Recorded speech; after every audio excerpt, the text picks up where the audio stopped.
In this story, we'll have a look at our MC who started an entire war and casually wiped out an entire kingdom. After achieving all of his goals, he had nothing else to live for, so he peaced out. Instead of heading to the afterlife, our MC Jack goes back to a time when he was 14. This was when everyone bullied him and was considered an S-grade loser.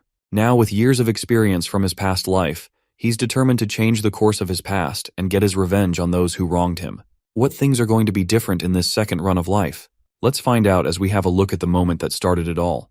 It's a full moon night, and according to our protagonist, turning 34 years old will make you look back on life. He takes a look at the hellish battlefield he's in and wonders what he did wrong with his life. After fighting in some battle, the dude now moves ahead, injured and limping. He wishes to have owned some budget Excalibur or something so he could have stopped his sister from being sent to the Empire. He takes a seat since he's tired, and considers that maybe he wouldn't have become the monster he currently is. But if he didn't do that, who knows if he would have met his master. She's the person who he spent his best moments in life with, and taught him so much when he was a level 1 noob. So he believes he should have been a better student if he knew he would end up going on a killing spree. And of course, the whole scenario wasn't what he wanted. A few thoughts later, a person approaches our mysterious character, and he doesn't look like he's here for a friendly game of Uno. However, the boy's shaking with the sword in hand, and it seems like he doesn't dare to use it. Even though the injured swordsman did his best to not harm children, it appears he's going to die at the hands of one. It turns out he killed the boy's father. So he's here to get revenge after that unfortunate incident. The boy, still with his sword trembling in hand, calls our protagonist a monster. However, that word doesn't bother him anymore. He was curious about what the young hero had to say, but calling him a monster is too basic at this point. Even with all his wounds and how much pain he's going through, he now wants to push himself a bit further. After all the crimes and grave acts he has committed, like ending an entire empire like he's the Doomslayer, our guy is obviously pissed about the basic level insult the kid just called him. Now the boy is even more terrified, but it does remind the mystery person of his early days. He then asks the kid for his name, and the boy introduces himself as Jack Stewart. The dude is surprised to hear this since his name's Jack as well. The boy mentioned he killed his father earlier, but Jack's kill list is so long that he doesn't remember any Stewarts. Now the other Jack begins to cry since he needed his father, although he wasn't a great one. However, Monster Jack's a bit jealous he needed his father. But anyway, he's not going to apologize for ending him. Instead, he gives Boy Jack the opportunity to kill him. After hearing this, Kid Jack's heart begins to race and is panicking about this. If he manages to pull this off, he'll get his revenge and become known as the heroic monster slayer. But the truth is that Monster Jack can easily regenerate and escape. But nah, he ain't doing that. So the boy steps forward to execute Jack, but he begins to shake. Then he falls to his knees, dropping his sword, and begins to cry. Even though he's unable to finish the job, Monster Jack commends his choice since Boy Jack would end up regretting that forever. At first, people would consider him a hero. Then it'll just get crazy from there. So he tells the boy not to live a life full of regrets like he did. Then Jack continues to cry, and the other Jack feels like crying too. Probably just a Jack thing. So in the end, the monster declares himself dead, and the war is now over. However, the boy wonders why Jack lived a life of so much bloodshed despite being powerful. But even he doesn't know the answer to that. From there, he begins to sway, falls, dies, and refuses to elaborate.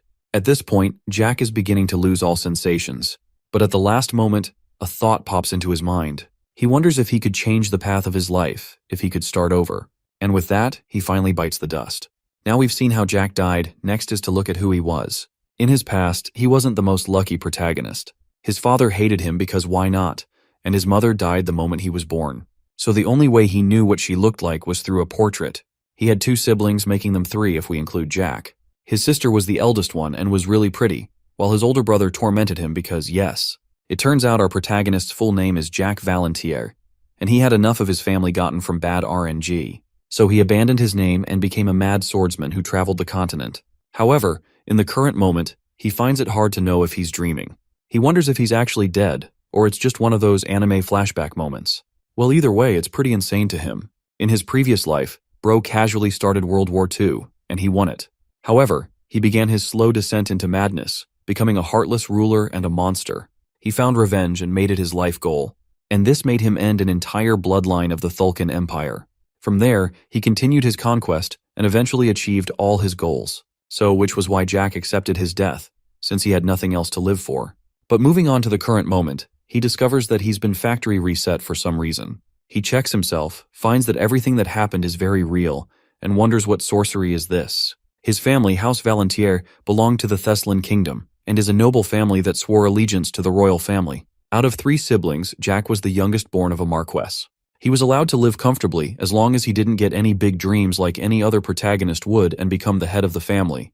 But at least that's in other families, not in House Valentier. Jack hangs out at the Rose Garden, which is pretty much an isolated villa in the estate.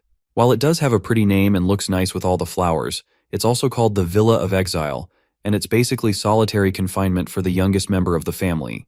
Jack takes a seat on a platform and takes a look around. Shortly, his one and only servant, butler, and pretty much the only person he can consider family shows up and offers Jack a drink. His name is Ron, and Jack knows he's a slightly shady person. Jack teases him about putting poison in his drink. But of course, Ron would never do such a thing. Maybe. But anyway, it was all a joke, and Jack's actually grateful for Ron's service. Then Ron thanks him with a smile and leaves.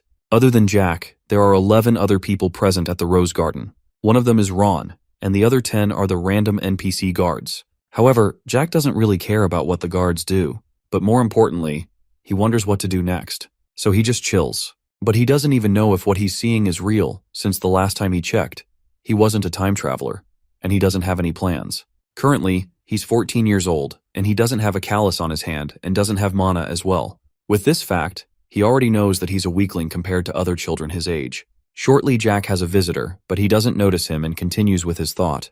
Then a sudden smack on the head resonates within him and brings him back to reality. At first, he's confused about what's going on. Then he holds his head from the pain. This feeling's something that he hasn't felt in decades. On top of that, his fresh glass of Tomto juice is now ruined. So he wonders who's responsible for this. He takes a glance, and it's his elder brother who mentions the fact his little brother didn't greet him. Of course, Jack pretty much hates him and gives him a death stare. Apparently, this person is Phelan Valentier, the second child of House Valentier. And it turns out it's because of his threats that Jack couldn't train his mana. So Jack is obviously pissed to meet him, and he stands up to face his brother. Jack meets with his older brother, and he doesn't like him at all. Even with all the time that has passed, there's no way he'll forget about the torture he's gone through. In a past memory, Phelan had dumped some tea over Jack, calling him useless. On top of that, he threatened to kill Jack if he ever dreamt of learning magic or swordsmanship. Even though the blood of the Marquess flowed through his veins, Phelan made sure that Jack only lived out his life as a background character. If he did all that, then just maybe, Phelan might consider Jack as his brother. Once he becomes the Marquess, that is. But anyway, in that past, Jack was considered a weakling. He was so weak that it was embarrassing at this point. People within the family always made fun of him, and the rumors were much worse outside the family. Even the commoners would mock him whether he's a noble or not. However, all this didn't just happen by coincidence. The people who were behind this were Phelan and his mother's side of the family, House Mantiz. But either way, Jack has nothing to say to him since the eldest child of the family is a woman. It turns out the only person who was ever nice to Jack was his older sister. She was a year older than Phelan, but unfortunately, genetics wasn't on her side, so she couldn't become the next head of the family since she wasn't a man. Even with her being the eldest in the family, and lucked out with beauty, she wasn't so fortunate since her fate had already been set up for her. She ended up getting married off to a family her father found favorable, but ended up getting locked up to bear children for the rest of her life. With how her destiny was set out, Phelan is also the person who exploited her the most. He would talk about her with the Duke's son and the royal family in not very family-friendly ways. With all those in mind, Jack glares at his brother and figures he'd be better off dead. Of course, Phelan doesn't like Jack's look, so he tries to punch him. But Jack defends himself by grabbing his hand. As you would expect, Phelan is shocked by this, and even the guards are surprised as well. Phelan is outraged by this action, but before he can complete his statement, Jack karate tosses him into some furniture. Phelan is surprised by this while Jack dusts himself off. Of course, Phelan doesn't like this at all. He begins to use his mana and wants to draw his sword against an unarmed 14-year-old child. The guards around the villa notice he's about to use mana and consider stopping him. However, they forget about it since Phelan won't be happy about that. Jack notices that the guards aren't trying to stop Phelan and scoffs. He finds the situation a bit funny, and then Ron interferes with the fight, telling Phelan to stop. Ron tells him to get a hold of himself since the current place isn't suited to be recklessly spending mana, but Phelan doesn't care and punches him out of the way. Even with the fact Ron just got harmed, Jack isn't worried at all since Ron's a man of many secrets. After that, Phelan plans to have Jack and his servant killed for being disrespectful, but Jack taunts him saying that he talks too much. This comment makes him lose it as he draws his sword. At this time in Jack's life, he has never trained or even has any kind of mana. However, he's still confident that he'll bring the pain to his brother this time around. Phelan swings his sword, but Jack easily ducks and closes the distance between them. As a third circle user, Phelan's wrapping himself with mana and is using a fancy sword that's not equal to his actual sword skills. As Jack dashes towards Phelan, he wonders if he should just toss him. But in the end, he figures that his older brother needs more than just throwing around. Apparently, Phelan has covered his body with basic mana as a third circle user. Then Jack finally decides what action he'll take. He grabs Phelan's face and slams his head into a nearby pillar. Now his skull might be broken, Jack wants to repay his brother with a percentage of the humiliation he's gone through so far. That slam does a number on Phelan, then he falls to the ground and passes out. Now that has happened. Everyone in the villa watches this speechlessly. A guard reaches for his sword, but Jack stops him. He warns him with a cold stare to forget about that action. If not, he'll probably lose a kneecap. Somehow this threat works, and the knight backs off. So with that out of the way, Jack grabs Phelan's hair and drags him across the ground. He considers his brother heavy. Then he arrives at a pool of water and a new idea is formed. He dips Phelan's head into the pool of water. At first, there is no response, but after a while, he begins to struggle. Jack figures he was so startled that he never got a chance to use his mana. While Jack casually drowns his brother, he recalls that Phelan was also responsible for several other incidents within House Valentier. Just after Elizabeth was married off, Phelan poisoned his father. After that, he became the new Marquess and carried on with being a grade A scumbag. That ended up causing the bad ending of House Valentier. Since he never achieved anything, the family was no more. However, Jack could care less about the family or his father. The only reason he's mad at his brother is because Elizabeth's sacrifice turned out to be all for nothing. She was a bright and cheery lady who was also kind. But even with that, who could tell how she felt when she was being married off to the Empire? She knew what was in store for her, and left to the Empire for the sake of her family. Plus, the person she was getting married to was the fourth prince of the Empire, and he was the kind of guy who'd make a corrupt politician look like a saint. It turns out, on the day of Elizabeth's wedding, the dude let her know she's not even his lawful wife and tells her to play along with the wedding. And because Elizabeth cared for her family, she had to endure it. But what's happened has happened. He figures he might turn into the Hulk out of anger if he keeps thinking about it. Then Jack sees a sight he never thought he would ever see. His older brother is terrified and is begging for help. However, this look of terror reminds him of the faces of people he saw in his past life. It's the one his victims made when they were scared of death. But anyway, Jack gives Phelan the chance to think about his past actions. However, he can't remember anything, and it's at this point he's realized the importance of family. Then Jack prepares the final punch, but Phelan begins to apologize and begs him to stop.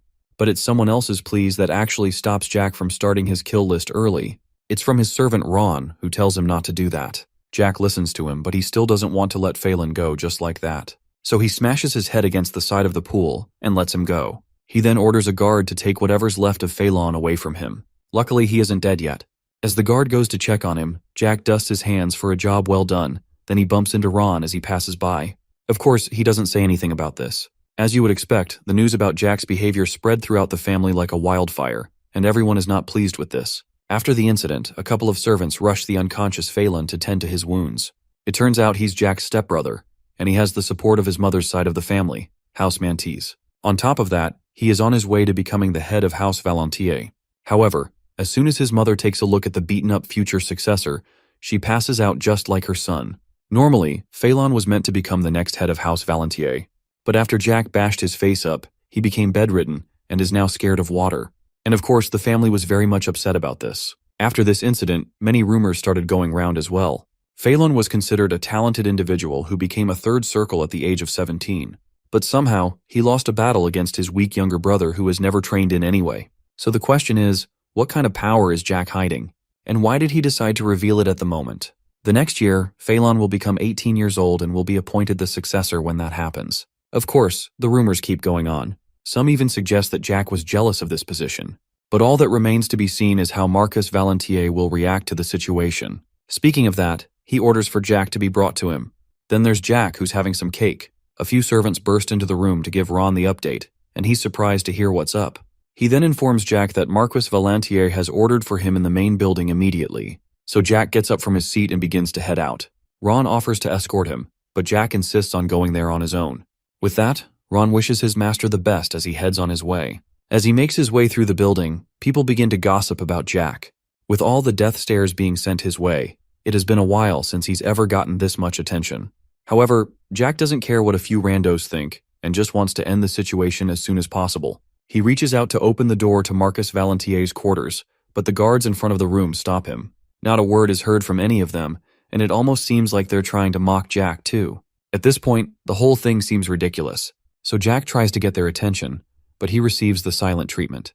Then he kicks the knee of one of the guards, trying to get some kind of reply while others watch him. Now, the guard has a look that either screams constipated or just angry. Normal Jack would have been scared after seeing that, but he calmly tells the guard to get rid of that look or someone will have to clean him off the floor.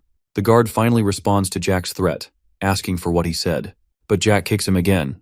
This time, the guard clearly feels the impact and gets on the ground in pain. Jack informs him that Marquess Valentier has called for him and asks why he's being denied entry. The guard gets back up and has been ordered not to reveal that information. So with that in mind, Jack figures his father's using this as a way to tell him to reflect on his actions before he's let in. He begins to leave and the guard wonders where he's going. Jack knows that this isn't worth his time anymore and tells the guard that his father should come see him instead, if what he has to say is that important. After seeing his response, both of the guards' jaws drop at the level of insolence shown by Jack. This incident that happened later gets reported to Marquess Valentier. The Marquess scoffs at what has just happened, and he rises from his seat. At this point, he figures that Jack is a different person at this point. Jack waits outside the villa for his father. However, it doesn't take long until he notices something in the distance. It's his father, who's arriving to meet with Jack with an entire convoy.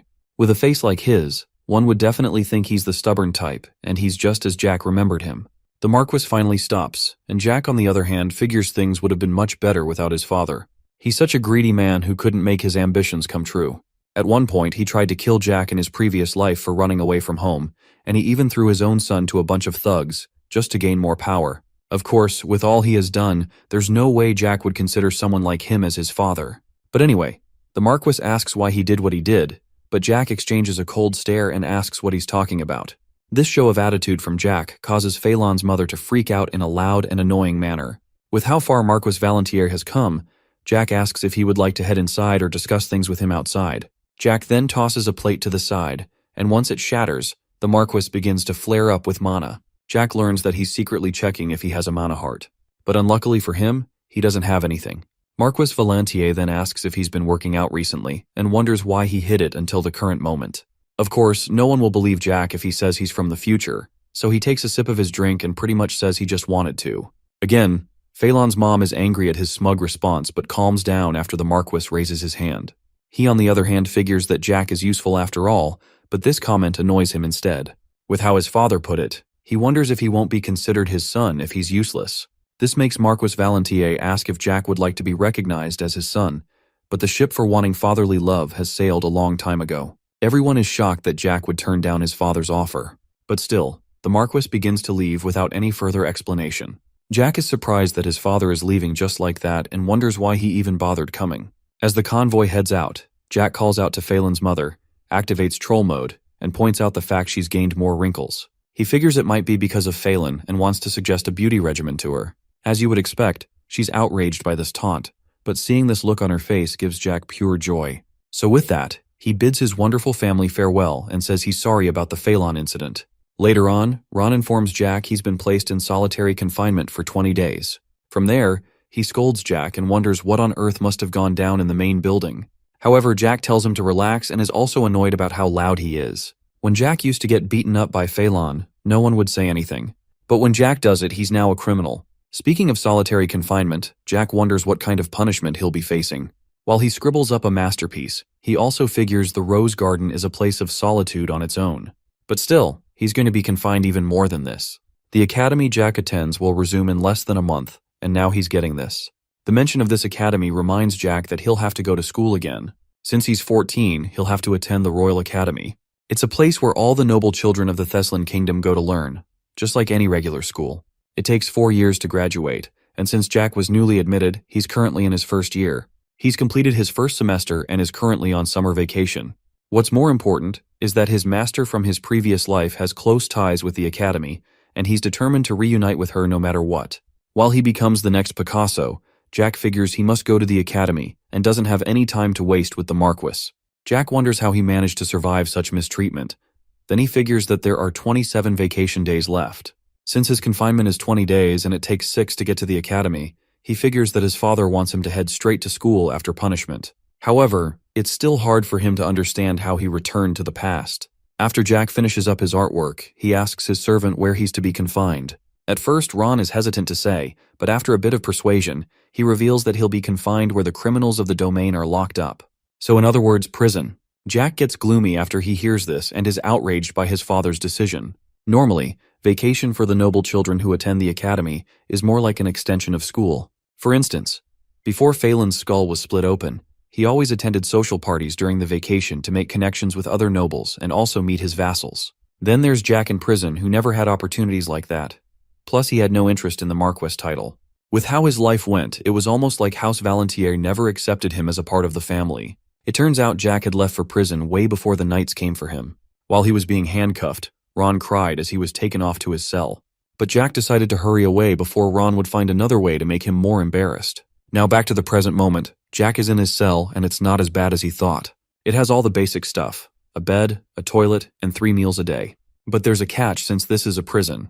The bed sheets look like they've been there ever since the time of dinosaurs, and the food looks like lunchly in its purest form. Jack finds the entire situation to be horrible, no matter how he thinks about it. It turns out that nobles who own a domain can punish the citizens by their own laws. So this pretty much means that the lord of a domain can live like a king. Even though Jack is still the son of Marquess Valentier, his own father abandoned him and even went so far as to put him in prison. Jack wonders how the family will cover up for their precious golden child. At first he figures that they might announce that he uses some sort of poison artifact or something, but that'll probably sound too basic. So he imagines another possibility. In this one, he learned dark magic out of greed. Then Phelan caught him and tried to set him straight. But instead of listening, he attacked his older brother using dark magic, which caused his head injury, and Phelan forgave him for this anyway. Jack is positive this is the kind of scenario the Marquess and Marchioness are brewing up, and the thought of this makes Jack want to jump off a cliff. This thought gets him all frustrated, and he plans to break out after a few days, since a prison cell isn't exactly the best place to have a vacation. He also wants to escape from such a loving household, but the only things holding him back are his older sister, Elizabeth, Ron, and his master. But more importantly, his current body is pretty weak at around 5'5" and 121 pounds. From his view, the world is pretty much a jungle that operates on survival of the fittest. According to him, the only reason he survived in his previous life was because he was strong, so he took everything he wanted. However, this time, he doesn't intend to go on the genocide route like a certain World War II individual I won't mention. But there are still some things he has to take care of. Right now, he needs time and power, and he can get both of those at the academy. He plans to recruit the talented individuals of the academy in the meantime, so he can secure the power he once had. Then he'll be able to protect the ones who he cares about: Ron, Elizabeth, and his master. So he has to do what must be done. Jack then creates a kind of spark with his hand that seems to be mana. In the world, mana users are divided into 10 ranks. The 1st to 3rd circle users are beginners. 4th to 6th are experts. 7th to 9th are high circle mana users. Then there's the final 10th circle users, who are called masters and considered superhumans at that point. Truth be told, Jack needed a place where people wouldn't watch him, and it apparently takes 2 hours to form 1 mana circle. Jack creates a ball of mana in his hand and figures it's because he started mana training at 17. He plays with it for a while until the sound of footsteps alerts him. He quickly makes the mana ball disappear since he can't let anyone discover his secret yet, and wonders who it could be. He pretends to be asleep and considers it could be the Marchioness who came to scream his ears off. But the footsteps are too light for it to be hers. This person stops in front of Jack's cell and calls out to him. He flinches once he hears this and springs out of bed since it's a voice he recognizes. It's the voice of someone whom he used to see in his dreams, and if it weren't for his memories, he probably wouldn't have seen her. It turns out his mystery visitor is his older sister, Elizabeth Valentier. He goes to meet her, and she on the other hand checks up on her younger brother. Of course, Jack is relieved to see her since she's still the kind and beautiful person he remembered her to be. Elizabeth checks on her little brother and calls him Jackie. This is a nickname he hasn't heard in decades. So he gets all teary-eyed and lets her sister know he's all right. She wonders why he resorted to dark magic since she could teach him magic whenever he wanted. She sympathizes with her brother, but Jack is lost in the moment. Elizabeth then brings him back to Earth. With how he was absent-minded, she wonders if her brother is okay. He wipes his face, and he is, but he's just glad he's actually seeing his sister and isn't dreaming about it. This makes Elizabeth a bit worried. Then Jack suggests an idea. He proposes that they run away to the mountains, but Elizabeth seems sad over the suggestion. Jack is aware of how Phelan and his mother treat her, so he suggests that they leave for somewhere peaceful while they search for a proper suitor for her. He also says something about the Marquess, but Elizabeth cuts his sentence short by yelling his name, which startles him a bit. It appears the Stockholm Syndrome is strong in this one, She convinces Jack that even with everything that has happened, the Marquis is still their father, so she tells him not to say anything like that again since he still raised them. With how Jack has been looked down on by the Marquis, she's determined to try and change his mind. So in summary, she tells Jack to trust her and endure the pain for a bit longer. All she has said reminds Jack about what he heard in his past life, and he figures he really did go back in time. He tells her sister it's nice to see her again after a long while, and Elizabeth blushes over this remark. Then Jack stands up and asks her to step away from the cell door. When she does that, he gathers some mana in his hand and shatters the gate's lock. Elizabeth is shocked by this and wonders how he learned to make a mana circle. While she's still confused, Jack rushes to her and hugs her. He begins to cry and apologizes to her, but Elizabeth is very much confused about his behavior, so she holds him back and is even more worried about her brother being okay. Again, Jack lets her know he's okay and hugs her again. He promises her that things are going to be different from the last time and is also going to make sure she lives the life she wants. After hearing that, Elizabeth begins to pat Jack on the back. However, he isn't acting like this towards Elizabeth for no reason. It turns out that in his past life, he interrogated the fourth prince, the person who married Elizabeth.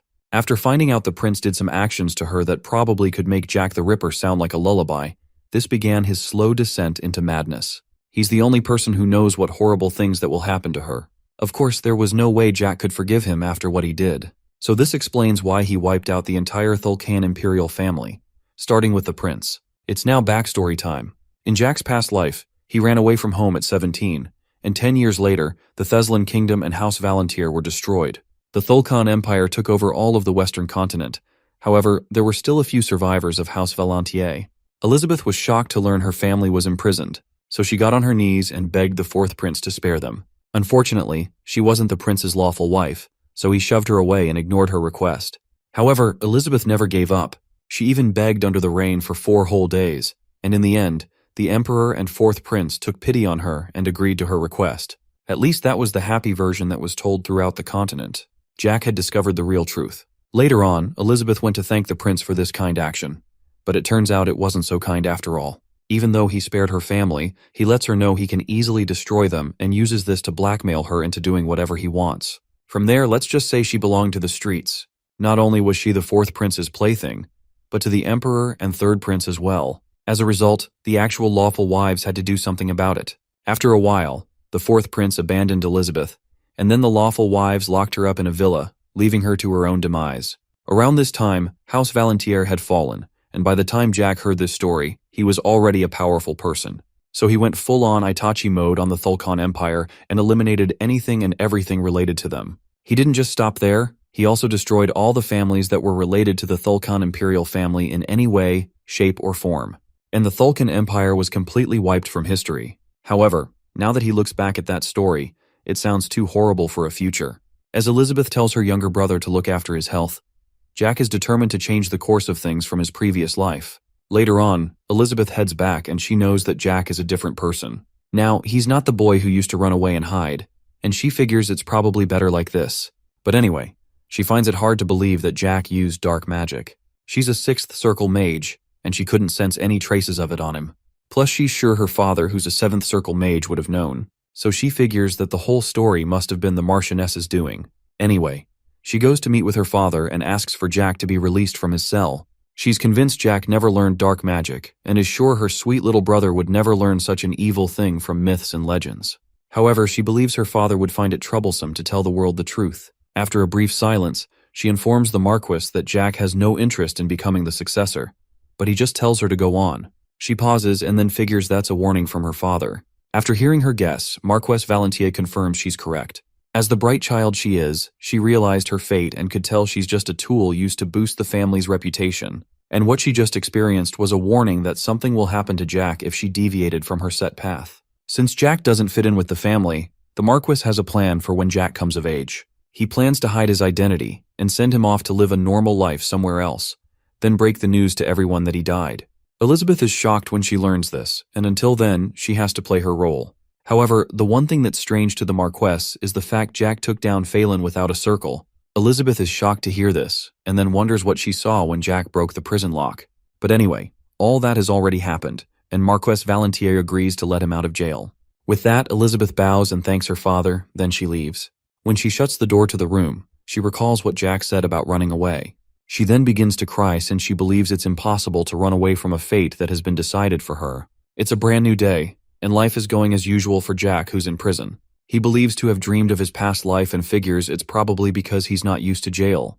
But either way, it wasn't a good one. Shortly, a guard arrives and informs Jack that he's free to go in a rude manner. Jack gets triggered by this, but he decides to remain calm. He thanks the guard for bringing his clothes and shoes, but the knight refuses to let go when Jack tries to take them. Even though he's always treated like trash, he still finds it absurd that some no-name NPC side character also wants to do the same. The guard refuses to give Jack his shoes and tells him that he's getting on his nerves. Now this is where Jack loses it. He faces up to the guard, while the knight begins to regret all his life decisions. Now the time for talking is over, and Jack charges up his fist and attacks the knight. And who knows if he made it out of that one. Eventually, Jack arrives at the rose garden. Then Ron calls out to him. Now that Jack has been released, he's worried if his master is fine, but Jack is okay. Then Ron spots a bloodstain on his clothes and wonders what has gone down in the cell. But Jack assures him that it's not his blood. But anyway, Jack notices the new faces around the villa. There are 10 new foot soldiers, and a page from the Iron Blood Order was brought in. Jack observes that one dude who looks like he's been grinding for loot and experience points, and figures he's the page of the Iron Blood Order. However, Jack pities him since babysitting wasn't what he had in mind when he became a knight. But then, a guard comes over to report what happened in the cell to that knight. After hearing that, he heads over to Jack and asks for his story on what happened. The fact he's polite is enough to shock Jack. However, the knight is a bit nervous, but he mentions the fact that the victim guard had lost a finger and an eye when Jack was done with him. Ron doesn't believe him, but the knight figures that he has the right to inquire. Then Jack switches into villain mode to respond, leaving the knight shocked to hear his reply. From his movement, mana sensitivity, and position of his feet, Jack can easily tell he's a fourth circle. It turns out this person is from House Mantiz, the same one as Phelan's mother, so he switches up for him. The page finds his response to be too harsh for no reason. Even Ron steps in to make Jack cool it. But anyway, with an annoyed expression, Jack states that the page's job is to watch over him and tells him to sort out things outside of that on his own. So he has to watch over Jack, and even if Jack ends up causing trouble, he believes that the page should be begging him to stop.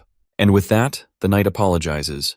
Now that's settled, Jack begins to leave and tells the page to sort out the issue of the guard on his own. As he goes on his way, Jack instructs his new guard to take all complaints to the Marquess. On top of that, he finds it annoying to call him a page, so he demotes him to Chickling and tells him to come to him the moment he calls. And with that, he pats Ron on the back and they both leave. On the other hand, the page begins to wonder what he has just signed up for. On the way back, Jack's stomach begins to rumble and he tells Ron that he's craving some meat. So Ron goes to make preparations. A while later, the meals have been prepared, so Jack begins to eat and he enjoys it. He commends Ron's skill as a chef. While Ron thanks his master for the compliment, he does look nervous. Jack prompts him to say anything he has left to say, but Ron says it's nothing. So from there, Jack offers some food to Ron and asks him to join the meal. Jack asks Ron to join him for a bite. After some hesitation, he declines since he believes he's not worthy enough to eat with his lord. However, Jack insists and adds that he has something to tell him as well. So Ron finally agrees. Jack wonders how Elizabeth's been doing, and Ron replies that she's all right. Then Jack presumes that Ron is aware of Elizabeth's current problem, and the mention of this startles Ron a bit. He says he's not sure what he's talking about, while Jack takes a fork of spaghetti. After that, he comments on Ron's talent as a chef again. The main reason Jack has been able to eat food safely in the past was thanks to Ron. He always made sure that none of the cooking ingredients were ever poisoned. Ron is surprised Jack knows about this, but that's not all he's hiding. Jack also reveals he's a ninth circle magician at the moment, and this accurate guess leaves Ron speechless.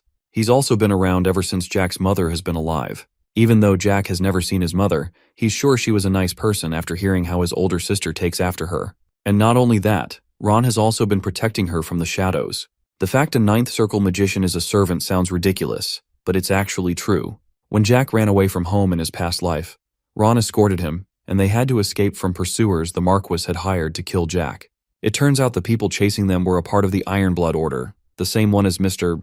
Chickling from earlier. At the time, the commander was a ninth circle swordsman, and Ron eventually sacrificed himself to protect Jack. Apparently, Jack was scared of Ron since he was a ninth circle user in charge of protecting his mother. As for his mother, it turns out she wasn't a commoner and no one knew about it. Not even the Marquess or Ron. But either way, Jack decides to forget about it because what's more important is who Ron is currently. Ron finally speaks and wonders what his master wants. So Jack explains that he wants him to protect Elizabeth since he's one of the few people he trusts. However, Ron believes she's capable of handling herself since she became a sixth circle at 18 years old. But the problem is that she's too kind and will easily sacrifice herself. Sacrificing for the family is the one thing Jack doesn't want her to do. Jack will be leaving for the academy on the next day and doesn't plan to come back unless it's an emergency. So he tells Ron to guard her for the next 4 years, and after that, he should live his life according to how he wishes. Ron wonders why 4 years, but Jack responds by that time he'll be strong enough to protect Elizabeth by himself. Just as he's about to reveal who he's protecting her from, there's a knock on the door. Even Jack is annoyed by this cliffhanger, but he tells the person to come in. The door opens and the person comes in. It's the page from the Iron Blood Order, and he came to report what happened to the guard. The injured guard was sent to a medic, and as for what happened, we get a beautifully made-up story of how the guard cut his finger in training, lost control of his sword, and poked his eye with it. So Jack ran away after seeing that. After hearing this is going to be the recorded story, Jack commends the knight and teases him as the dog that he's been demoted to. Then Jack calls for his chickling, but the knight's annoyed at this point. He reveals his name as James Canta. Either way, Jack asks James to fetch him a real sword and a wooden one.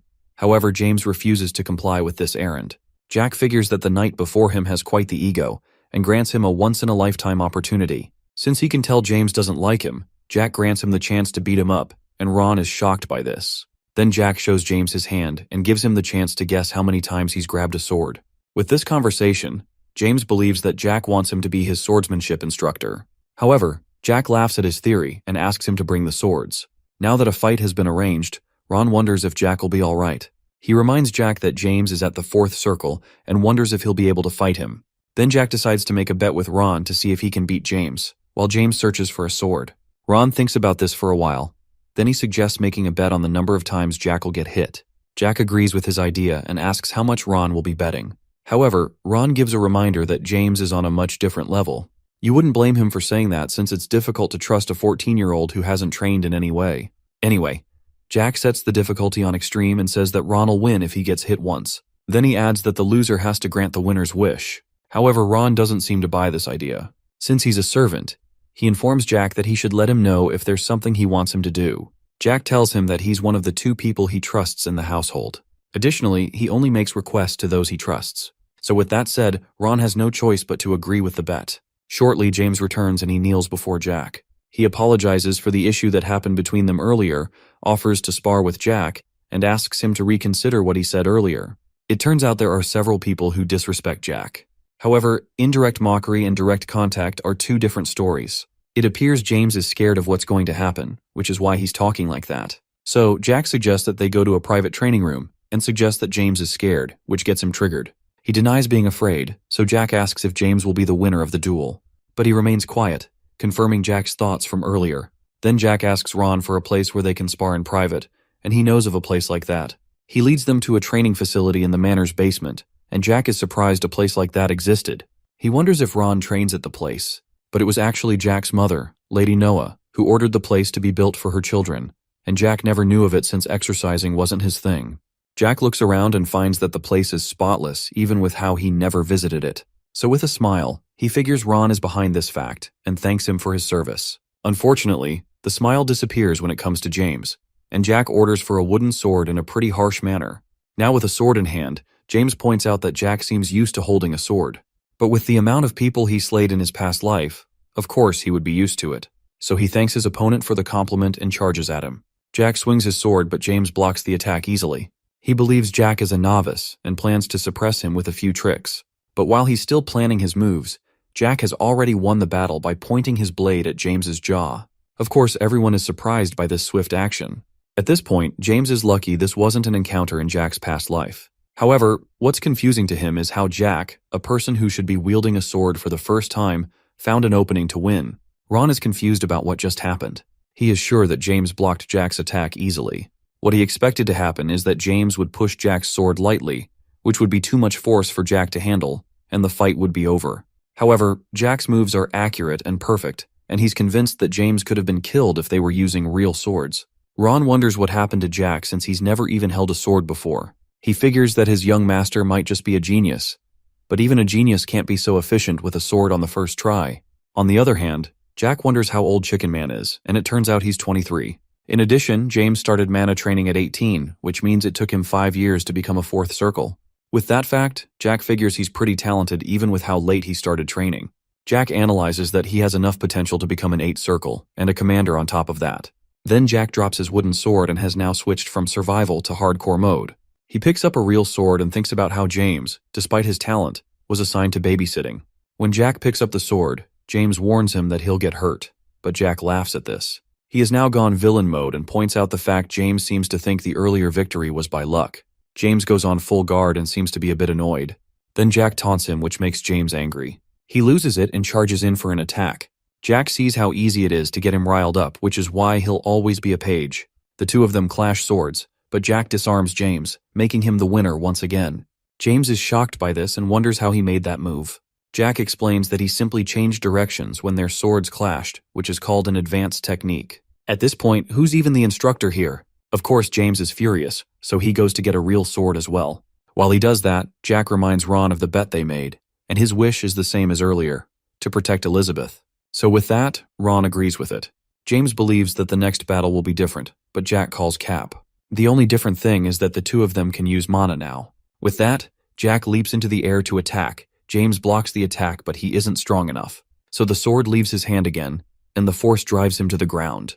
From there, Jack stomps his chest, and man lost 3 battles in seconds. He wonders if Jack is actually a 3rd circle since there's no way for a 1st circle to be so strong. Jack figures that his confusion is understandable since a 1st circle beating a 4th doesn't add up. But what he did was he focused all his mana on one part of his body to increase its ability, rather than all over. Out of nowhere, Jack wonders if James really wants to become a knight. James, on the other hand, is confused by his question and asks what else he can do, if not that. So Jack gives him the offer of becoming his loyal hound that takes orders from him rather than becoming a knight. After Jack's proposal, James wonders what he can get out of it. Jack believes that he should be asking about the kind of tasks he'll be getting, but either way, he reveals that James will gain power and authority if he works for him. And for the tasks, he'll have to protect Jack and also become an assassin. Of course, this fact shocks James, and he wonders who he'll have to assassinate. This person is most likely Phelan, who's still traumatized and in bed. So he gives James a day to decide, and for the sake of himself, he has to make the right decision. A time skip later, while Ron gives Jack a massage, he suggests that his master is being a bit too reckless by trusting James. But obviously, there's nothing that'll make Jack trust him. He already knows that James is on the way to report everything to the Marchioness. Since Jack is leaving the next day, Ron believes she might use that as a chance to kill Jack. However, Jack knows that's not possible. Even though she's still searching for revenge after making Phelan terrified of water, she can't make any moves since the Marquess is still alive. Besides, she needs Jack to force Elizabeth to do what she wants, so he's confident she won't kill him. On top of all that, Jack's move to the academy has already been planned, so the worst she can probably do is break an arm or leg. But more importantly, no one ever managed to kill Jack. Even some powerful figures like a Harpy Lord, an Orc Lord, and a Dragon Lord failed to accomplish this. Then what good can some random noble Karen do? In the end, Jack thanks his servant for the massage. He was aching all over since he doesn't exercise regularly. As he stands up, he tells Ron not to worry and says he won't die unless he wants to. After hearing his statement, Ron wonders if Jack has an idea of how he'll die, and out of all the things, he does. He also tells Ron that he can't accompany him normally. So if he's curious about what will happen, Ron will have to follow him secretly. After that, there's another thing Jack has to say.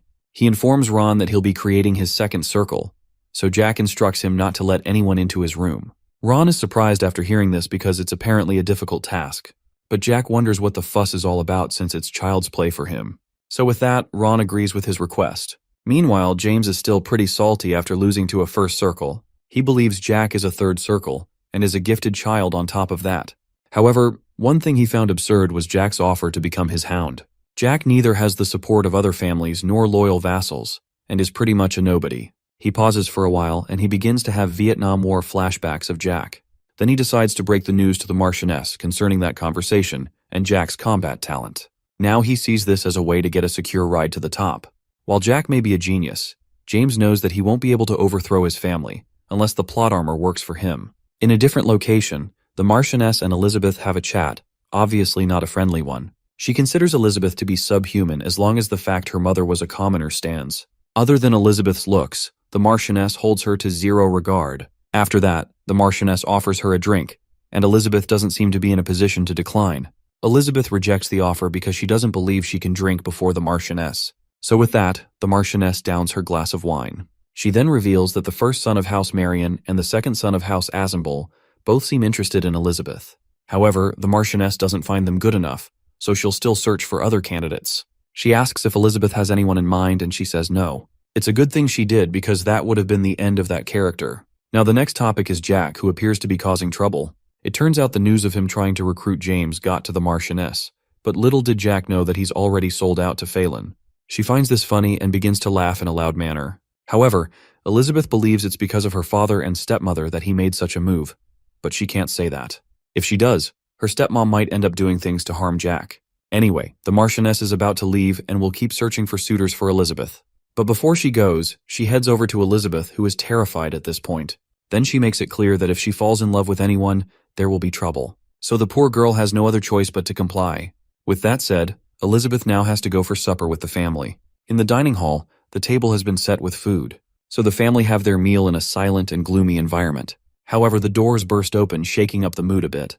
It's Jack who comes in like a ray of sunshine into the hall. Of course, some people are surprised, and others are disappointed. But Jack wants to join in for dinner since he is a part of the Valentier family after all. Apparently, there are 2 ways to use mana. The first way is to circulate mana through the body to make the user faster, stronger, smarter, and all that. The second way is the nerd approach, where one can apply some formula to mana and give it shape. This allows them to use all manner of spells. This is why mana users are divided into swordsmen and magicians, and Jack here falls under the swordsman category. Speaking of Jack, a few minutes earlier he finished creating his second circle as a swordsman. Ron has a very surprised expression since it took him 2 months to become a second circle. Normally it would take 4 months to achieve this, so doing it in 2 months is actually impressive. But still, it's nothing compared to doing it in just 5 hours. Jack asks for the time, and it's 5:48 in the afternoon. Jack is shocked by how much time has passed.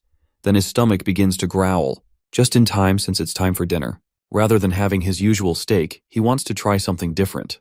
He figures that it's also dinner time in the main building, so he makes up his mind to crash the party. At the same time, he also wants to reveal he'll be leaving for the academy on the next day. So we're back at the dinner hall, and the only sound that can be heard is Jack's chewing.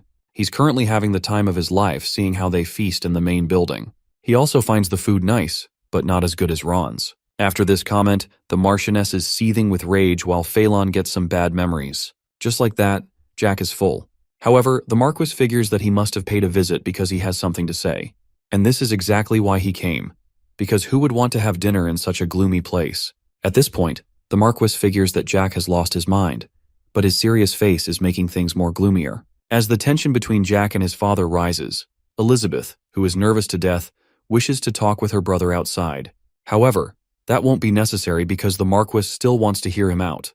So, with a grin that'll make someone know something's up, Jack informs his father that he'll be heading back to the academy the next day, while the Marchioness is thinking of 1,000 ways to end Jack. After the announcement, the Marquis just goes, "Okay, whatever." However, Jack's aim wasn't to ask for permission. Now that's settled, Jack gets up and is glad his father is letting him go hassle-free. But before he leaves, he checks up on his brother, Phelan, who has been scarred for life. It turns out he's now scared of any liquid and can't even drink them. But still, Jack figures he's thirsty. Since he's part of the family, Jack actually feels a bit sorry for his brother, even though he was Phelan's punching bag at one point. So, as the caring younger brother he is, Jack pours some wine on the table to offer some to his brother. However, as the wine splashes on the table, Phelan begins to tweak out and then falls to the ground. The Marchioness is outraged by Jack's behavior and loses it. But Jack begins to leave once the wild animal gets loose since he's done what he needed to do. Now the atmosphere is tense, but the Marchioness is determined to have her revenge on Jack. However, he looks forward to what she'll bring to the table. From his response, she begins to turn into a nuclear weapon. A couple of maids are amazed by Jack's attitude, but then they decide to clean up before the nuke goes off. After the Marchioness's declaration of war, nothing happened to Jack overnight. The only wrath he faced was from his sister, who was very much upset about that incident. When that is done, Jack heads to the academy in a carriage arrangement that he finds similar to something on Craigslist, although the cushions were padded pretty nicely this time around. But anyway, he takes a look at one of the guards following him. His name is Raisin, and is a 6th Circle Knight who's in charge of the caravan. From the way he's staring at Jack, you can tell he's been paid to take care of some business. It turns out Elizabeth also came along to keep an eye on her younger brother and wants to go with him, but Jack believes he'll be fine. Her instincts believe their stepmother is up to something, so she wants to come along, but Jack insists that there's no need for it. Besides, he's confident that he's not dying anytime soon. Even with that, Elizabeth wants to follow along, but Jack instructs her to go back. With that, she finally listens and turns around. Ron is also worried since things aren't so bright at home. Jack can tell that Elizabeth and Ron are both worried, but everything will be all right. So he reminds Ron of the promise they made and something about tonight. Of course, Ron remembers this. In the end, Jack also leaves Elizabeth in his care and prompts him to go to her. So with that, Ron heads back as well. Now everything has been set. It turns out Ron will catch up later, and he's going to watch the mystery event that will happen later. Then Jack takes a nap, and he figures it's the weather that's making him so drowsy. He dozes off, but now the question is, what does Scarface plan to do? The journey goes on until nightfall. Jack finally wakes up after no one bothered to wake him. He steps out of the carriage, and it appears they're camping out. Jack then spots his one and only chickling. No words are said between them, however, Jack returns a smile. It seems Jack's aware of the path James has taken, and there's nothing he can do about his choice. He just has to use "it is what it is." But the next thing you know, there's a crowd of soldiers before Jack. He seems to have caught up with what's going to happen. But anyway, Raisin explains what's going to happen. Throughout the journey to the academy, they're going to be camping out. And what Scarface has in mind is that they're going to crush Jack's limbs at each stop. Then they'll feed him a potion to heal him. Of course, the person behind this scheme is Jack's stepmother. But another thing they're aware of is that Jack created a mana circle recently, and this point surprises Jack. The reason for pointing this out is that they plan to destroy it. Apparently, destroying someone's mana circle is like a death sentence. Even though it can be recreated, it's extremely rare to find someone who can endure that process. On top of that, breaking someone's mana circle can pretty much cripple the person. Raisin pokes Jack's shoulder with his sheathed sword, and has also heard of his skills from James. Even with that, Raisin believes it won't be enough to get him out of his current situation, and he draws his sword to begin. A few locals notice this, but they leave the nobles to noble things up. However, this feeling reminds Jack of home. He was the mad swordsman, and his past experience is always there, even with how long he's lived in peace. He then calls out to Ron, but there is only silence. It turns out that in Jack's past life, he lived in the woods for 10 years, and that was where he met his master. After she passed away, he came down from the mountains and discovered that House Valentier and the kingdom had been destroyed. And of course, he couldn't be bothered. While Raisin wonders what Jack's yapping about, Jack draws a sword from his cane. The only question that bothered him at that time of his life was what happened to his sister. Since she's a smart and talented individual, the one thing he hoped for her was to find a good husband. And if she did, maybe Jack would have forgiven everything. Raisin begins to laugh at the fact Jack has drawn his measly sword, but Jack begins to talk about revenge, which is a bit confusing. At first, Jack wanted to let the Marquess or Marchioness maybe break an arm or a rib or two, but breaking his mana circle is where Jack draws the line. He also admits that a bit of mana or talent in swordsmanship won't solve everything, but having a ton of it can solve a lot. So, to demonstrate, he gets into the air and begins to recite something for a cool-looking lightning attack. It was at this moment the guards knew it was either Jack or them, so they charge in to attack, but it's already too late. Jack finally rips through all the guards with his attack. James never regretted choosing Phelan, who had many connections, over Jack, who seemed worthless, because it made enough sense to do that. But after witnessing what's currently happening, it was at this moment that he knew he messed up. And that was when his time in the world had come to an end. Jack's sword has shattered after that epic attack, but at least all the guards are now dead. While his body is still surging with mana, he calls Ron to come out. A few bushes begin to rustle, then Ron finally pops out and he's shocked by what he has just witnessed. It turns out what he just saw was one of the first skills from a style Jack mastered in the Transcendent Realm. But Jack didn't bother with explanations since Ron probably wouldn't understand. However, it looked more like a mana attack than a skill to Ron. More importantly, Jack asked for a potion. But before he can finish his request, Jack begins to stagger and falls to the ground. He begins coughing up some blood but says he's alright and asks for a potion. So, as requested, Ron reaches into his jacket and pops one open. Jack drinks it, and he's actually lucky. If Ron never had one of those, Jack would be dead. However, he's still confident he wouldn't have died, because he knows that Ron always carries a potion at hand, and will rather use it on his master than himself. How he knows this is because a similar event happened before, and Ron fed Jack a potion. So Jack decides to tell Ron something since the last time he was busy running away. He thanks Ron for his service, and wonders why it was so hard for him to say. At the same time, he also reveals to Ron that he went back in time, allowing Ron to know the secret of his success. After that confession, Jack sits up. He feels much better than before, so he figures that's some good potion. Then he stands up, walks over to Raisin, who is now dead, and takes his sword. After that, he takes a look at James, who is also dead. It's a shame because Jack planned to have him as an errand boy. With the decision he made, Jack figures a chickling will always be one and never expected much from him either way.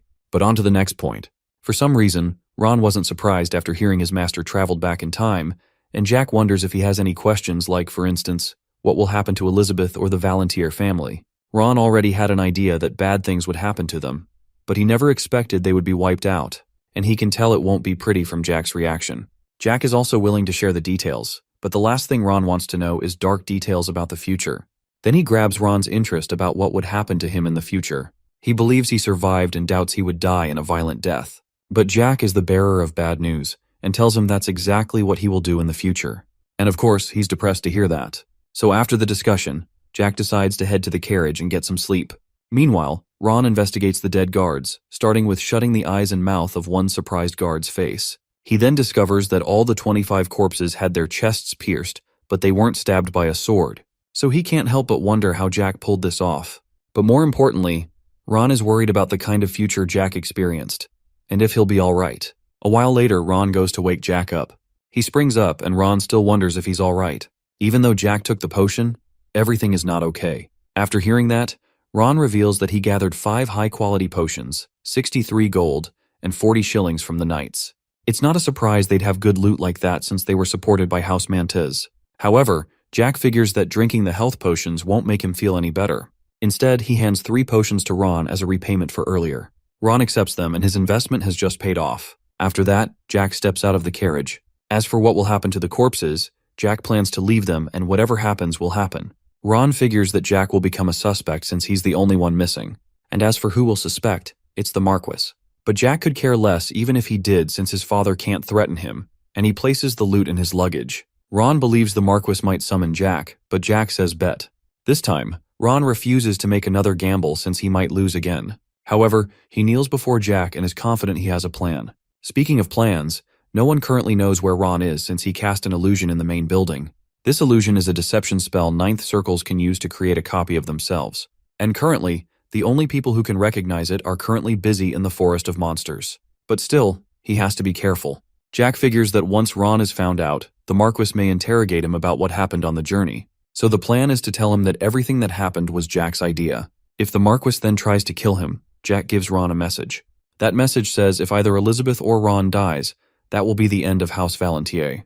Now there's a silence between the two of them, but that last part is just for the worst-case scenario. Jack is just hoping that the Marquis will finally act like a proper father to Elizabeth, and is giving him a chance to make the right choice. Now that Jack is heading for the academy, Ron wonders what next if the Marquis calls for him. But fortunately for him, there's a rule at the academy that won't allow anyone to return home unless it concerns the death of a family member or the family head. So with that in mind, Ron decides to head back, although he's a bit disappointed because he wants to accompany Jack. While that would be great, it's not the best move. So Jack pats his shoulder and tells him to be careful of monsters on the way back. This will probably be the last time they'll meet until 4 years are up, so he asks Ron to take care of Elizabeth. After Ron leaves, Jack plans out his journey to the academy. Since it'll take 4 days to travel by road, he wonders how long it might take if he travels through the forest. He then observes that the forest area isn't so rough, so he concludes there's a village nearby. With that, he prepares a horse and struggles to get on it. Of course, one of the challenges of being a midget. Once he gets on, he makes his way through the peaceful scenery that is way more calm than what happened earlier.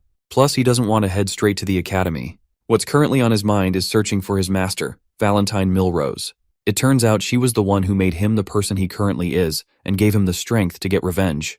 She was also the strongest dark magician at one point, and her name was the new definition of fear to everyone. So Jack heads on his way while his heart is racing, and he wonders about it since it's been a while since he experienced that. Eventually, Jack arrives at the town of Arbeloa, the domain of Viscount Arbeloa, who's a vassal of House Assemble. He then arrives at an inn and also spots a few children. From their joyful expressions, he believes that he's found a nice village. Jack then steps into the inn, and it's also a cheerful place. He's then welcomed by a random dog, and from there, he finds a place to sit. Shortly, the innkeeper welcomes him and asks for what he would like. From how jacked she looks and the scars on her face, one would think she's a mercenary. But anyway, Jack pays for a light meal, a drink, and also asks for his sword to be retrieved from where his horse is. But it turns out Jack overpaid for his services, because the lady is fine with just 1 shilling. She offers to bring him some food with a bonus, then Jack chooses milk as a drink since he's obviously underage. However, it seems the lady's cheery attitude is bothering him a bit. Now Jack's order has been made, she heads off to get them. Jack figures that the place is lively, probably because it's a peaceful town to live in. Anyone can tell he's an outsider, but surprisingly, the lady didn't try to cheat him. Although this time of peace was before the war broke out. Shortly, Jack overhears a discussion. It's about a large-scale operation that involves wiping out monsters completely. While the reason for this is unknown, the Thulkan Empire isn't doing anything about it. Plus, this cleanup is a heavy investment involving 20,000 mana users. At the current moment, most of the Ironblood Order, the elite troops of House Valentier, have been assigned to the Forest of Monsters. It turns out the king of the Theslan Kingdom drafted a large number of soldiers from each family and made them go for the monsters in the forest. This forest is at the base of a mountain called the Grand Range, and it's a place full of orcs, goblins, elves, and all other kinds of fantasy creatures. Apparently, they use various remains of these monsters for armor, potions, and all other kinds of things, including things for beauty and even turning elves into pets. Of course, taking over a neutral area that isn't under threat is just people being greedy. However, Jack is aware that this subjugation is guaranteed to fail. It turns out the Ironblood Order lost a third of their knights after this failed expedition, and was a complete failure. As a result of this, the king lost the support of both the people and the aristocrats. Jack recalls that this canon event made the kingdom to start dividing. Then a civil war breaks out. Before Jack can finish his train of thought, someone slams his cup on the table. He seems to be on the right path of how incompetent the king is. He continues his rant, but another man stops him from saying anything more because the price for speaking against the king is death.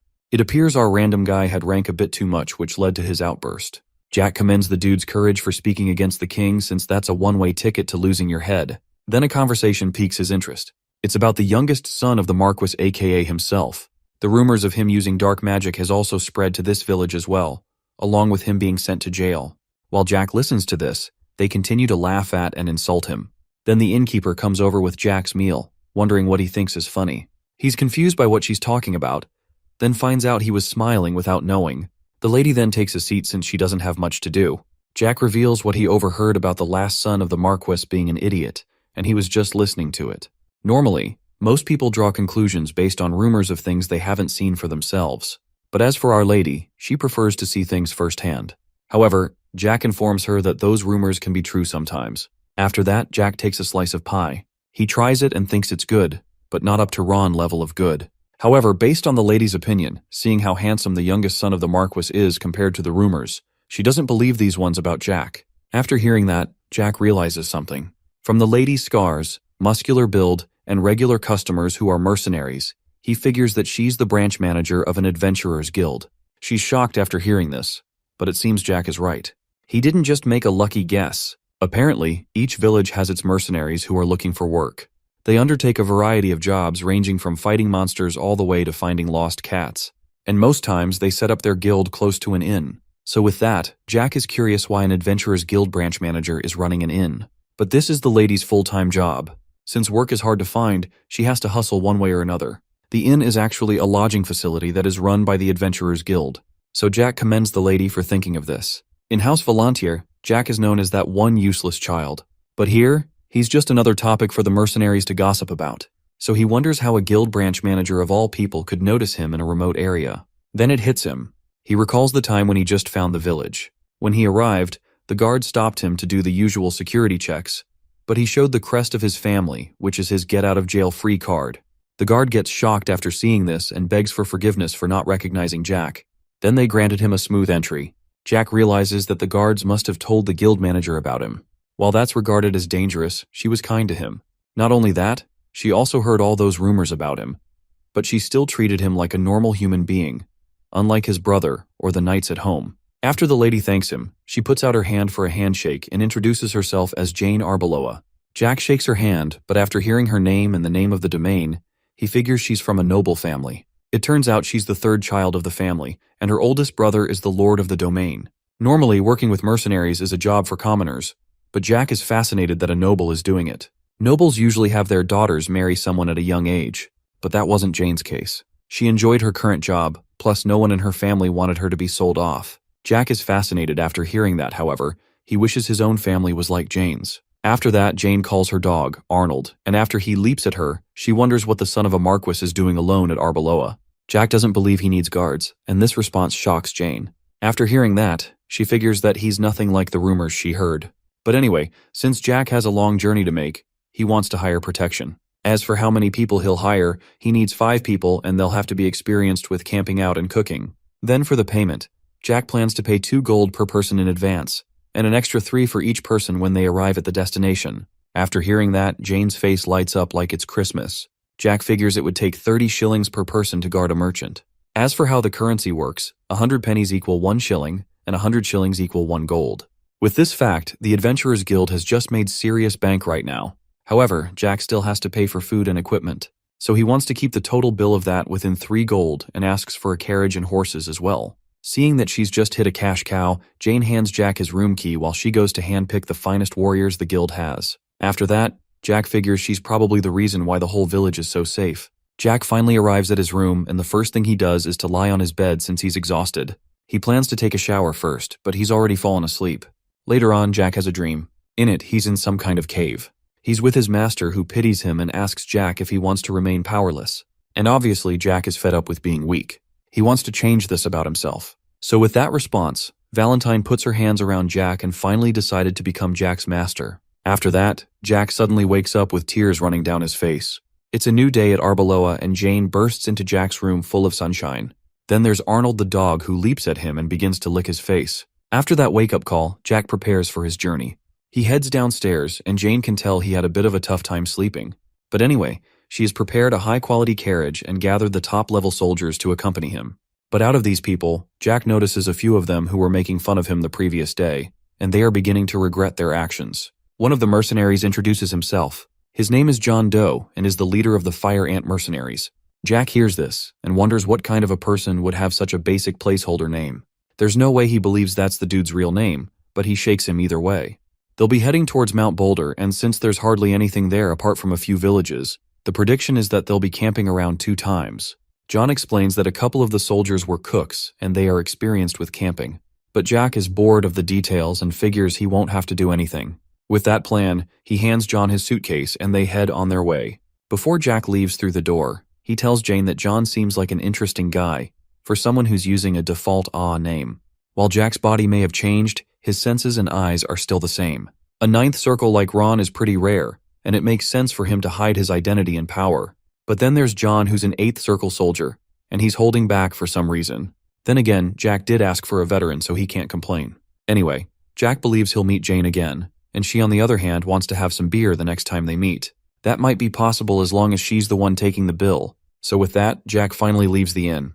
So the convoy begins the journey with the shiny, brand new carriage. Jack is enjoying the ride and is relaxing on top of it. After having that time to rest, he's now in a better condition compared to the previous day. Then he notices John staring and wonders what the deal is. However, he puts that aside and calls a different mercenary. Jack asks if he knows who he's escorting, but the dude has as much confidence as your typical introvert. The only thing he knows is that Jack is the son of some noble, and he seems to be traveling the world. After that, Jack wants to ask a question. He searches through his vest and tosses him an item. It's the seal of a noble family. It seems the soldier has an idea of it but doesn't exactly know what it is. So Jack reveals that the crest belongs to House Valentier, and they'll soon be wiped out of existence. After that's been said, the atmosphere becomes pretty awkward. Jack also talks about the idiot child of the family, the same one who was also sent to jail. At this point, the mercenary has finally realized who Jack is from the obvious hints. After Jack was released from prison, he found out the rumors of him using dark magic. At this point, the soldier is regretting everything that led him to this moment. However, Jack also claims to know a bit of dark magic. After all, his master was the goat of dark magic. But seeing who Jack's dealing with, his fist would probably be enough. Next, he calls out the dude's friend. On that previous day, he kept his friend quiet when he spoke about the king, but didn't do anything when he talked about Jack. Everyone seems shocked to find out Jack is the last child of House Valentier except Mr. John Doe. So Jack figures that the branch manager only informed him and not the others. But anyway, they'll be spending a while with each other, so those mercenaries better hope Jack doesn't switch things up with them. One time skip later, it's night and the camp has been set up. With how Jack has been acting so far, the mercenaries figure that rumors are just rumors. Jack doesn't act like your default noble. He does some of his things by himself and even washed his own dishes after the meal. Speaking of meals, Jack feels sorry for Jane because the food he had at the camp was better than hers. At this point, he wants to hire them as his personal chefs. Also, he feels a bit sorry for Ron as well, who was left behind. But anyway, doing the dishes was Jack's way of expressing gratitude for the meal. Now for the next matter, they're going to draw names for who gets the night watch. Of course, Jack doesn't want his name in the mix since man takes his sleep seriously. After that's been sorted, the next thing is story time. Jack goes first, and he asks the others how many dragons they believe exist in the world. They believe that the founder of the kingdom sent them to extinction centuries ago. This is the national myth, and how it goes is that the founder of the Thessalon kingdom, King Julius Thessalon, and his two companions defeated all the dragons that took over the western continent and founded the Thessalon Empire. However, this is one of those poorly aged things. The Thessalon Empire became Thessalon Kingdom and became subjected to the Thulcaean Empire. Well, that's what everyone knows. But Jack reveals there are 2 Lord Dragons in the Dark Sea, a hatchling that belongs to the Imperial family, 5 in the Forest of Monsters, and 8 who wander around in a polymorphed state, making that 16 in total on the continent. Of course, Jack doesn't blame them if they don't believe him since they're pretty much mythical creatures. Jack goes on with what might be a story. It turns out the dragons can't interfere with humans, since they're bound by an oath. This makes John wonder if King Julius didn't kill all the dragons. So Jack explains that he didn't actually kill them, but made a deal with them. On top of that, it was his 2 companions who did all the work. So for the next question, Mr. Placeholder Name wonders what the dragons are currently doing. Jack explains that the Western Continent and Eastern Continent are separated thanks to the Dark Sea, and the Dragon Lords have always guarded the border of that sea for generations. While the Dark Sea's origins are unknown, it was created to divide the 2 continents, and the Dragon Lords have always passed on their duty to their offspring. But even with that, Jack's still curious to see what the Eastern Continent's like. After hearing that story, there's a silence in the camp. Then the mercenaries suddenly burst into laughter. One of them commends Jack's talent for storytelling and figures he's just a guy who's just lonely. But oh well, Jack never expected them to believe him anyway. Either way, it doesn't matter if they believe Jack's story. He wants to have a bath, so he heads to the carriage to grab a lantern. A soldier offers to stand guard, but that won't be necessary. So with that, Jack goes to have a soak. The mercenaries don't believe all the things he said, so Jack wonders why he keeps telling people. Man's already aware of his main character energy, and he knows it's boring to keep his powers a secret. While that's good, what's bothering Jack is John Doe. He figures he might be a spy from the Thulcaean Kingdom. The same thing goes for the branch manager, Jane. She's also suspicious as well. Jack asked her to bring a mercenary to protect him, and she brought an 8th Circle mana user who was using a fake name. Speaking of 8th Circles, that's the same level as the Ironblood Order's commander at the moment. Then someone with a rare talent like that, and the leader of some unknown mercenary group just fell into Jack's hands. But it's possible John has his reasons. Anyway, before he makes any other moves, Jack places his hand on his chest and it begins to glow. It turns out that while he was in the carriage, he had been gradually recovering from his previous fight. When he's done with that, Jack figures he'll soon be arriving to meet with his master. As he gets out of the pool, he's already decided to abandon John if he shows any sign of being a Thulcaean spy. He also figures that there's no other way around the matter and decides to ask him directly. Jack arrives back at the campsite. However, he's wielding a sword and mentions the fact something has been bothering him. Since John is clueless about what it could be, Jack points his sword and clearly states that John's the problem. He's curious why an 8th Circle user like him is working as a mercenary. Since the place Jack's heading to is important, he has no intention of letting someone like him come along. A soldier is shocked that their commander is an 8th Circle. Before he can ask what's going on, John silences him. So John says what about it? But since Jack shared an interesting story earlier, he wants to hear John's explanation. And if he refuses, Jack will gladly end him, even though he's a 2nd Circle. Then he throws the same question to the random mercenary who's terrified. Since John may be a spy, Jack believes Jane could be a suspect, even though she offered to have a beer with him next time. But now John gets serious. He wonders why Jack would bring up Jane out of nowhere, so Jack threatens to end Jane as well while he makes the face of a serial killer. After saying that, Jack has managed to provoke John quite a bit. However, his mana circle won't give way. Whether he's being cautious or hesitant, one thing Jack knows is that John's lucky. He was actually prepared to slice him in half the moment he started his mana circle. Now he has a chance to stay alive. Jack gives him 1 minute to make the right decision.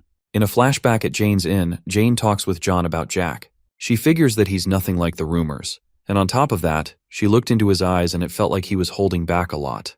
Then she revealed that Jack wanted to recruit some soldiers, so she asked John to find out more info about him. With how Jack seems, he just might be the one who would change their lives. One thing John learned is that Jack is nowhere near what he heard from the rumors. While Jack's waiting for an answer, John actually feels like he's in trouble. It almost feels like he's a herbivore being chased by a lion, and the only thing his instincts are saying is that Jack's a dangerous person. Even though John's in trouble, he still finds everything pretty odd. First up, how did Jack know he's an 8th Circle user? He considers if Jane might have given him a hint. but there's no way she did that since she's someone he trusts. Plus, she would have given him the heads up if she did. Anyway, the clock is ticking, and John currently has 40 seconds left to answer. However, the question is if Jack can currently kill an eighth circle. But still, with how menacing Jack's eyes look, John begins to wonder if he's even a child at all. John contemplates telling Jack the truth to avoid any trouble, while the other soldiers are very confused and he thinks about what to do next. At this point, it almost feels like he's on the edge of a cliff, and his life as a mercenary flashed before his eyes. Either way, he considers himself lucky so far, so he now wants to see how far his luck will carry him and trust his instincts. While he has that internal monologue, the time is up and Jack prepares to kill the mercenary. Then John talks about Jane, which surprises Jack. It seems she's facing some kind of situation, so Jack stands down to listen to what John has to say. John Doe's story is a love story. He was a commoner guy, and Jane was a noble girl. When John was a 7th Circle user, he met Jane. By that time, she was 19, and the both of them fell in love at first sight. And ever since then, they've been in a relationship. This explains why Jane wasn't married. But still, commoner or not, an 8th Circle is usually respected in some way. But here's John, who's working as a mercenary, and Jack doesn't see anything wrong with him. Of course, after hearing this story, the rest of the mercenaries are shocked by the fact he's seeing the branch manager. Judging from Jane's character, Jack figures that she might come from a family of nobles who don't care about power. So Jane is the Adventurers Guild branch manager of a small domain and John's a mercenary. Putting things together, Jack finally figures that John took on the job to see if he could get some kind of benefit. However, he could be making all of this up. So Jack uses an ability to see through him. He reminds him of the story he told earlier and asks why the Thulkan Empire would have a dragon hatchling with them. But John has zero idea of what he's talking about. Normally, a master is someone who has 10 mana circles in their heart. However, there's a secret higher level that exists. The people of this rank are called Transcendents, and they use the power of the soul instead of mana. Jack reveals that in 2 years, Hankies Beckerman, the guard of the Imperial family, will reach this level and become the strongest swordsman in the Empire. It's been a long while since a Transcendent existed. However, this guard won't get there on his own. He'll end up replacing half of his bones and blood with a dragon's, making him half human, half dragon. As a result of this insane act, he'll end up becoming a hybrid. While John doesn't see what the story has to do with anything, Jack reveals that the Thulkans currently have one dragon. Even if they're almost immortal, they can only perform so many experiments on one of them. So, the Imperial family sent people to other countries to gather information and check if a dragon existed there. After all that, John begins to laugh. He finds all that Jack said to be straight out of some novel. If he probably told this to the other mercenaries, they might just believe him. But after seeing John's reaction, Jack figures he's not a spy and now trusts him. Anyway, he passes by and he hopes the wedding between Jane and John actually happens. Just as he passes, Jack notices something that makes him go from 0 to 100 real quick and point his sword at the back of John's head. It appears John was about to draw his sword as well. Since Jack was the one who was suspicious of John first, he's letting the soldier live. He grabs his cloak and warns him about having any form of killing intent.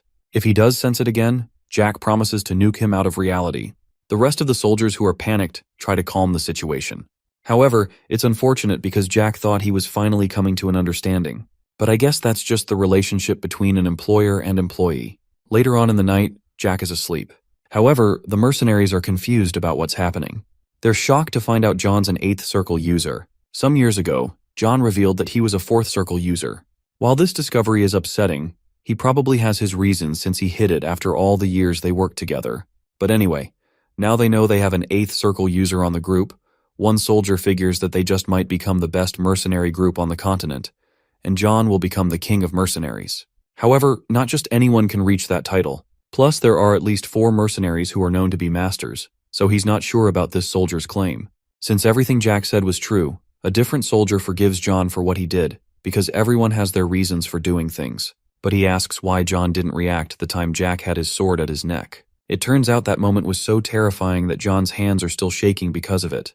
At that moment, he was standing on the verge of life and death. Plus, there's no way he can tell the dude he nearly ruined his pants. Just like Jane said, Jack looks like an interesting child, but he's also pretty dangerous. The fight for the throne in the Thulkan Empire is already bad enough, and now he's hearing about spies and dragons. Who knows what's going to happen in the future? Anyway, John decides to look into this. A few days later, the crew's still on the journey. Jack wants to tell another one of his famous stories. This one's about the Orc Lord in the Forest of Monsters. The other mercenaries don't have much info about this fact. The only thing they've heard is that the dude's as strong as a 9th Circle user. However, according to Jack, he's actually a 10th circle user. Of course, John's shocked to discover this. But anyway, Jack wants to talk about the past. Around 23 years ago, he and the Harpy Lord were a thing. Normally, orcs and harpies are their own #1 haters, and they start wars with each other pretty often. These two species are called the second tier of the Forest of Monsters, aka Defenders of the Forest. The only reason they're given these nicknames is because they're strong. Since they're enemies, it wouldn't make much sense for the Orc and Harpy Lord to be lovers. But it turns out they didn't hate each other when Darkex became the Orc Lord. However, the problem began 5 years later when everyone found out about the relationship between Darkex and the Harpy Lord. Even though humans, orcs, and harpies are different species, the desire for power still remains the same. Groups within the orcs and harpies wanted to overthrow their lords, so they began to plot against each other. However, all the plans failed and the two lords are still there. After everything was settled, Darkex and the Harpy Lord, Vilea, saw that their love could never be, and they chose the prosperity of their race over it. Whether that information is true is left to be seen, but one thing John knows is that the orcs and harpies are definitely more dangerous compared to the past. They even ended up stealing each other's skills. The harpies had learned the fighting prowess of orcs, while the orcs learned the power of the elements from the harpies. And the ones who caused this were Darkex and Vilea. So because of this, the two races went to war with each other, and also became the two biggest races of the forest. As a heads up, Jack tells John to explain this story if he ever ends up getting captured by one of them, and he's sure they won't be in a hurry to kill him. On the other hand, John doesn't even know if it's true, so he decides to pretend like it is. After hearing such a long story, Jack has some beef jerky, courtesy of Jane. Meanwhile, back at House Valentier, the Marquis learns that all the soldiers guarding Jack have been sent to the afterlife. Detectives believe that they were attacked with some advanced magic. Marquis Valentier is surprised something like this happened, and the question is, who did it? He calls the person who broke the news, Gonzalez, and mentions that he said nothing about Jack. Gonzalez believes he might have escaped since his corpse wasn't there. So after hearing that, the Marquis figures that something is definitely up and gives the dude authority to investigate. So with that, Gonzalez heads out of the room, and the Marquis figures that Jack is actually more useful than he thought. Jack has finally reached Mount Boulder, so he pays up for his services. John finds the bag to be a bit heavy, so he looks inside and discovers that Jack overpaid. However, Jack doesn't need all that excess cash on him and decided to hand it out as a bonus. It could be for then escorting him through the journey, or as a way to apologize for suspecting John, or probably both. Either way, Jack decides to part ways now and bids them farewell. However, the mercenaries remain there. This confuses Jack since telling someone bye means they're leaving. It turns out John has something to say, so he says that being a mercenary isn't so bad. Even though he doesn't know the details, he knows enough to say that. As we all know, Jack's the youngest son of the Marquis and doesn't have anyone to support him. And John is familiar with what happens to people like him. So Jack figures that John is suggesting the mercenary job for him. It doesn't seem like a bad offer since it's a job that will allow Jack to live comfortably, as long as he takes the safer jobs. On a different note, while the other mercenaries may not have been aware, Jack could have killed John on that night if he wanted. John is aware of this fact. But still, it's a shame since Jack's very aware of his talent. In a world that's always obsessed with fighting, John has been hiding his power from his colleagues. But he takes the blame for that incident. In the end, Jack thanks him for the offer, but he's going to forget about it. Then he whispers a secret to John. He tells him that something big is going to happen in the Western continent, and he should hide when it happens. The instructions seem confusing, but Jack promises him it'll be worth it when the time comes. In addition, Jack tells him that he shouldn't bother with the matter. Even though money is important, one's life is even more valuable. So with that, John agrees to do this. That said, Jack heads on his way through some bushes. But before he leaves, John wants to know his name even though he knows who he is. So Jack introduces himself using only his first name, and then he asks for John's real name. After a bit of hesitation, we finally learn that his real name is Dynastismo. With a name like that, I don't blame him for hiding it. Now they know each other's names. Who knows if fate will let them meet again? From there, Jack travels solo. He gets through the mountain using a lot of jumping and parkouring. A few more jumps later, he finally arrives in front of some cave. He creates a mana ball to use as a light and goes into the cave, probably searching for diamonds. But he finds a dead end at the cave. It turns out his master is currently beyond the wall, and he got to the cave in the past by pure coincidence. During that time, all he wanted to do was escape his family. Jack gets out a bottle of some magic water and sprays it on the wall. Then he draws his sword and grips the blade so hard that he begins to bleed as a small price. Back then, Jack discovered the cave when he was 17 years old. And that time, he was just a total coward and wanted to kill himself. Ron had also died, so the only thing he could do was to run. After some hesitation, he couldn't end himself and then began to cry. As he cried, some blood from his slightly cut throat dropped onto the stone wall, and a secret passage was discovered. At that time, discovering it was like some kind of miracle, but now, he already knows that song and dance and has opened up the passage. He heads through the dark passage, goes through some stairs, and ties up his wound. He's also feeling slightly nervous about this since it's been decades he met his master. But now he's finally here. He's at some shady-looking cave, then he walks forward and takes a knee. It's been so long since he's seen his master, who's currently a mini clone of Tatsumaki from One Punch Man wrapped in chains. Normally, every living thing, no matter what they are, has to grow old and die, and this obviously includes Jack's master. However, she used a spell to separate her soul from her body, but they are still connected. So technically, she's been dead for 400 years minimum. But now, the problem is that the chains that link her body and soul are about to break. In Jack's past, she lived for 10 more years after this. But now he gets an extra 3 years added to that. Anyway, she seems to be talking through some form of telepathy and points out the fact Jack called her master. She wants to know who's speaking, but Jack tells her to guess. Unfortunately, she ain't playing no games and is annoyed by Jack's smug attitude. But either way, Jack has missed his master. But she's fascinated by this fact of the student she doesn't know. So she wonders if he's aware of her identity. Of course, there's no way Jack could forget someone like her after all the good times he had with her. But currently, he's the only one who remembers them. So Jack mentions that her name's Valentine Milrose and introduces himself as her student who came from the future. While that story may sound interesting, Valentine doesn't like storytellers. As for why, Jack answers that it's because they alter the truth thanks to having different perspectives and exaggerations. So with that potential to become a storyteller, Valentine asks what she would say as a character in the story, and Jack gets that she'd want him to go away. Jack may have talent as a story writer, but he's also about to be disappointed in his master. Once again, she says she's not Jack's master, but that response is exactly what he expects from her. Now, since he has no other choice, he draws his sword and points it at Valentine. At the same time, he asks his master to forgive him for this rash action. Jack then charges up his sword. Valentine sees this and realizes that he's using soul aura. Since Jack's action may be rude, he promises to take a beating once the situation has been sorted. He intends to destroy his master's chains, and is also aware that breaking them will cause the place to collapse. So he proceeds anyway, since it's something he must do. It turns out the person who chained Valentine was Julius Theslin. He promised to free her one day, but man took his time to search for that milk. Several decades passed by until Valentine finally realized he was not coming back. But now, Jack's the person who's going to free her. He slashes the chains made from dragon bones like an overpowered Virgil, and the chains snap. After that, he catches his master who's falling from the air. Unlike Julius, Jack isn't going to randomly abandon her, and he's determined to prove it. After that short reunion, the place begins to crumble. While the boulders are falling, Jack pulls a Gandalf "You Shall Not Pass" move called Mountain. It turns out it's one of the 4 fundamental moves: wind, forest, fire, and mountain. He then stabs his sword into the ground, and since Mountain is a defensive move, all the boulders get deflected from him. Then a glint of light before a massive explosion happens. After seeing this, Valentine wonders who on earth Jack is. But just like he answered earlier, he's her student, then Jack lets go of his sword.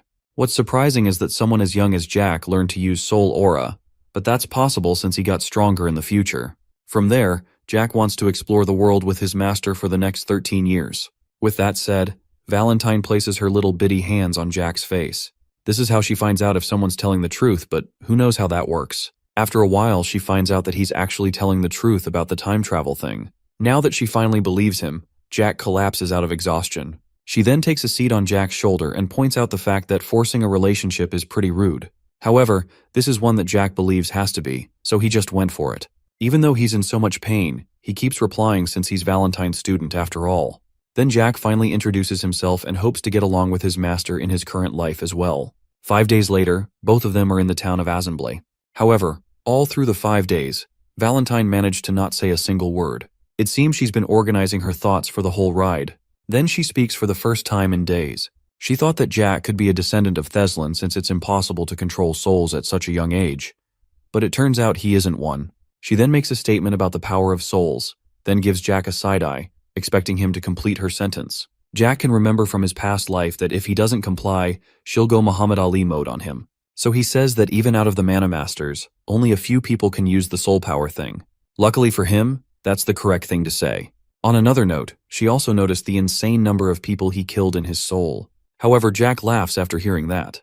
If he eventually decides to talk about his past life, she'll probably stay quiet for another 5 days. With the amount of people he's killed, she's sure that at this point, it's more than her kill count. Now on to another topic. Valentine wonders why Jack received a once-in-a-lifetime chance of being able to relive his life. From this, Jack figures she has been thinking about his time travel thing. After thinking about his past for a while, he has no idea why. This answer leaves his master disappointed, but it makes sense since he didn't turn back time himself. He figures that if someone else did it, they would have a reason, and is sure they'll meet him one day. If they don't, he'll just have to keep living life. But more importantly, he wants to spend more time with his master. While Jack seems to have a talent for flattery, his next plan is to recruit people to his team since he'll need some help. There are times when it would have been nice, like when the guards tried to attack him, or when he broke his master out of the cave prison. Speaking of that rescue, he felt pretty sick afterward, so he secretly drank 2 high-quality potions and was sick for 5 days. So after those kinds of moments, he'll need some sidekicks to protect him. But anyway, Jack decides to do some shopping, starting with getting a new sword. But a random person who seemed to be in a hurry bumps into him. The girl falls to the ground along with her basket of flowers. She apologizes while Jack offers to help her up. Then Jack finally notices who the person is. While the girl scrambles to pick up her flowers, Jack has just found a perfect member for his crew. So Jack goes straight to recruiting her. Obviously, the girl is shocked after being offered to join a team from nowhere. He also hands her a bag. When she opens it, it's full of gold, and this amount of cash shocks her. She rejects it because it's too much for her, although a single shilling is all that she needs. So Jack gives that to her, and the girl hands him the entire basket of flowers. With that, she rushes off bidding him farewell, but then she pauses and bows before finally leaving. She's a perfect candidate for Jack's team, however, Valentine can tell she's a vampire. It turns out even Jack didn't know this and is surprised to hear that info. He wasn't recruiting her because she's a vampire, but he figured she had the potential to become a 10th circle user. So after that, Jack still has a long way left to improve, and Valentine's there to teach him everything. Concerning the girl earlier, she seems familiar to Valentine. She recalls a time when she saw the same girl in a forest, and this coincidence is crazy. So Valentine lets Jack know that she'd like to visit someone after he gets his sword. Random fact time. Vampires were the only creatures that stood a chance against dragons. Jack searches for a sword while the seller talks endlessly about why his choice might be the one, but we digress. Anyway, back to the random fact about vampires and dragons. Around 10 years ago, the vampires waged a war against the dragons to escape the forest of monsters. As you'd expect, the dragons won, however. A handful of vampires used the opportunity to escape the forest. So that would mean the girl Jack met earlier might be a child of one of those vampires. But anyway, he doesn't really care who she is. He picks a sword, and the saleswoman goes on the usual talk. But Jack's had enough at this point, so he picks the sword and doesn't care if it was the same one King Arthur used to shave his nose hair or something. After paying for the sword, Jack has decided what he'll do about his first underling. When they leave the shop, Valentine questions if he really has to do this since she doesn't know much about the current times. Jack understands her worry, but he believes that children are innocent. With that response, Valentine wonders if he's just saying that to justify his decision. Hopefully that's not Jack's intention. However, Jack understands why his master's like this. It turns out that 400 years ago, she, the dragons, and all the rulers of different creatures made a promise to not interfere with humans. So after that, all the creatures moved to the forest of monsters. With how much time has passed, all the rulers who made that promise have all died, and the creatures were technically free from that promise. But there was one problem. The dragons wouldn't let them leave the forest. Since they have lived for more than 2,000 years, the promise still stands for them. They also can't escape as well, so they made sure that no other creature escaped the forest. While Valentine's judgment was right, all the dragons needed to be killed, unfortunately. The old Jack had discovered this during the war, and then he went ahead and wiped out the dragon race. A while later, Valentine spots the girl who seems to be doing some shopping. After seeing his master's demeanor, Jack holds her hand and says she doesn't need to feel guilty. Even though he doesn't know everything about the situation, he knows enough. After all, he's still Valentine's student. With that said, she finally lets Jack do what he wants. But some friendly advice for Jack is not to let the girl drink his blood. Jack gets confused and wonders why his master would say that. Anyway, the girl finishes her shopping and hurries away. Since she's still a child, Jack figures that she has to eat things good for kids. Meanwhile, deficiency-inflicted vampire girl recalls the time Jack tried to recruit her. She finds it ridiculous that he was talking to some kind of doll and the fact he tried to recruit her. But still, it's been ages since anyone has spoken to her in such a polite manner. She's also carrying some orc blood to give to her bedridden mother. When she was young, the girl's mom told her not to drink human blood. Other than the one her uncle gave her, she wasn't allowed to drink any other blood. She finally arrives home and wonders if he's going to show up again. When she arrives, she wonders if her mom is sleeping, so she calls to her as she comes up the stairs. The mom finally answers and says they have a guest. The girl searches around for the person, then there's a Jack jump scare. She's surprised that he managed to find the house and falls over. Then Valentine asks the other vampire to sit up, and she complies. Even with how sickly she looks, Valentine can recognize the lady and wonders why she's bedridden. And apparently, the vampire lady's name is Viviane de Royale, a noble vampire. Later on, Jack and the vampire girl are outside the house. The girl, whose name we still don't know, plays with some birds while Jack watches. He then takes a look at the room window above. Even though he's keeping track of things with his mana, he really hopes nothing goes wrong. Back in the bedroom, Viviane wonders who the doll beside her is. After a subtle reminder, Viviane finally realizes that the person is Valentine Milrose, the very same person who threw her kind into the forest of monsters. Before Viviane can say any other thing, the weakness kicks in and she begins to cough and tremble. When she recovers, she points out that Valentine's now a doll. But this form is a curse, and Valentine only gets one night as a human out of an entire month. More importantly, she wants to know what a vampire is doing outside the forest of monsters. From her sickly and cracked up appearance, it's obvious Viviane hasn't drunk blood for a long time, so Valentine wonders why. From that question, the vampire lady wonders if she's pitying her. While there's no answer to that, a lot of time has passed. In the good old days, Valentine was pretty strong, and it was almost impossible to reach her. However, Viviane doesn't hate her for the decision. In fact, if they weren't drafted, the humans would have found a way to eliminate all of them. Now to answer Valentine's question. In the forest of monsters, there are 5 tyrants and 2 lords who control them from the shadows. In the past, vampires tried to escape from their rule by escaping the forest. By that time, the vampire girl, whose name is revealed to be Charlotte, was still a baby. However, the escape attempt failed, and the vampires were killed by a dragon. Viviane and Charlotte were the only survivors, but the dragon spared them out of pity. But in exchange for this, the dragon ordered them to stay at Assembly and drink only pig and cow blood. Even though the living conditions were not the best, Viviane was willing to accept it so she could save her daughter. However, Valentine doesn't approve of this.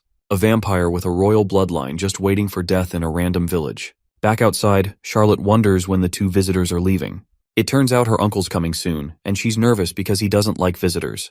The mention of an uncle piques Jack's interest, so he asks her for more info about him. Charlotte is startled by this and figures that Jack's trying to scam him. But Jack's not a brokey who would do that. He's just bored of waiting outside, so he wants to know. Charlotte eventually agrees and starts with the most important fact. He's rich. Other than that, he's the person who gave her and her mother the house they're staying in, and he brings them food every 3 days. Jack figures the food she's talking about is the cow and pig blood that was mentioned in Viviane's story. After hearing that, Jack wants to give some info about Charlotte's uncle. But before he can say anything, a random voice surprises Jack. It's from Charlotte's uncle, and he remarks about her new visitor. Of course, Charlotte is delighted to see him. Jack meets with the man, and he on the other hand figures that Jack's from a noble family. However, something is off with this dude. Jack realizes that he's actually a dragon. A short while later, he points out that there are quite a few guests present. Then there's Viviane, who asks Valentine to call for Charlotte. Once Dragon Man points out the guests present, Valentine talks with Jack through her usual telepathy thing. Jack confirms that he can hear her, and at the same time reveals there's another guest. So, Valentine instructs him to bring Charlotte and the man to the house. The man's a bit confused and wonders about Jack's mumbling. Jack reveals that his master's calling for him, so he leads the way. Besides, the dragon came to watch as Viviane's about to die, so they make their way up the stairs. Viviane calls for her daughter. Then she is surprised when she spots the Dragon Man. However, he doesn't plan to do anything. After all, Viviane's about to give her final words, and he doesn't want to interrupt that. After hearing that, Charlotte becomes worried and checks up on her mother. She brings the orc blood that she bought earlier to give to her mother. However, she declines the offer, but appreciates the fact her daughter brought her a birthday present. Viviane then apologizes since she hasn't been able to do much for her daughter. After hearing that, this makes Charlotte worried. As for Jack, he believes that there's no reason for him and his master to come in the first place. They ran into Charlotte by chance, and Jack was the one who decided to follow her. He believes that's not enough reason for them to remain as she watches her mother die, so he wants to create a reason. He steps forward and asks if Viviane will entrust her daughter with him. Of course, she's shocked after hearing this. Then Jack takes her hand, and to keep things short, he asks how she wishes her daughter to grow up. He asks if she wants the vampires to rule the world, or if she wants revenge on the dragons who punished the vampires.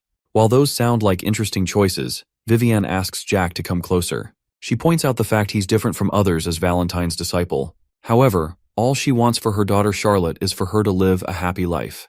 Before she's finally over, she asks for Jack's name, and he introduces himself as Jack Valentine. With that said, Jack's sure he'll be able to take care of Charlotte. So he tells her not to worry and to rest in peace. With that, she thanks Jack for this, tells Charlotte she loves her, and finally bites the dust. From there, Charlotte begins to cry after losing her mother while Jack picks up Valentine. Then there's Dragon Man in the corner who begins to laugh after all the drama. He points out the fact Jack wants to take care of Charlotte, who looks like she's about to die as well. He continues to make fun of the vampires, but at this point, Jack has snapped and he attacks the dude, making a hole in the building as well. The dude flies out of the building, but he lands safely. He finds the fact that Jack suddenly attacked to be rude, and with that, he prepares for battle as well. He's about to do some fancy attack, but Valentine asks who he is. This action surprises him, and he pauses since he never felt any mana. Then he notices the talking doll, which is Valentine. Other than the two lords, 5 dragons stay in the forest of monsters. Valentine figures that the man isn't one of them since he's only 200 years old. So she wonders if he's a dragon that was born before that time. After hearing that, the man gets enraged that she knows something like that and wonders who she is. After the dragon demands to know who the doll is, Jack gets pretty annoyed at his attitude. Then Valentine asks to be put down. Once she is, she introduces herself to the dragon. Even this dragon is aware of Valentine Milrose. She was also called the Immortal Necromancer. However, she finds the alias to be stupid now. The dragon doesn't believe her, so she calls out 2 names, Bahamut and Volamot, and the dragon's shocked after hearing this. It turns out those are the true names of the 2 dragon lords, and only those who have seen them face to face know it. And since the doll knows them, the dragon believes that she's Valentine. What he wants to know is how she's still alive. Either way, it doesn't matter to him. It turns out our guy's a sublime fire dragon named Valactus Machiavelli, and he never expected to run into a legend like Valentine. Apparently he wanted to kill Charlotte as well. With that, Valentine orders him to leave. But Valactus isn't taking orders from her and reminds her about the promise. According to him, the dragons pitied all the other creatures and showed them mercy. And even with that, Valentine's ordering him to leave. However, this dude has been severely misinformed. It was actually Valentine who bestowed the grace, not the dragons, and Valactus is shocked after hearing this. The reason why the dragons were separated from humans was because their egos were as big as their physical sizes. Their belief that they were superior to everything was why war broke out between species. At this point, Valactus has heard enough and doesn't want to listen to an old hag. After this comment, Jack calls out to the magical lizard, and now he's pissed that an oversized 4-limbed reptile had the nerve to insult his master. After that, Valactus leaps into the air and tries to slash Jack with his claws. But Jack dodges easily and lands an easy mangy kick to the jaw. This sends him crashing into a wall. After that, Jack approaches him and lifts his chin with his foot. That's what he gets for disrespecting the master. However, the dragon's outraged by this, but Jack just tells him to shut up before he dies. Then Valactus grabs his leg and sends him crashing into the house. After a while, he emerges from the smoke and now his outfit has gotten dirty from that. Jack shows Charlotte the kind of person she considers an uncle. Then she begins to cry. Jack picks her up from the ground and lets her to take a good look at him. He's the person who killed vampires and probably killed her father, whom she never knew as well. On top of that, he toyed with her mother until she died. This is too much for Charlotte to take in. However, Jack mentions that he got her mother's permission to take care of her. While he draws his sword, Jack lets Charlotte know that her answer is the most important one. So Jack's determined to show her how powerful her protector is, as he leaps into the air to attack. Now it's time for a battle between an OP second circle user and an overgrown 200-year-old lizard. Jack swings his sword first, but Valactus jumps back, dodging Jack's attack. After a while, the two of them charge at each other to attack and exchange various slashes with each other. After that exchange, Valactus figures that Jack's not a strong mana user.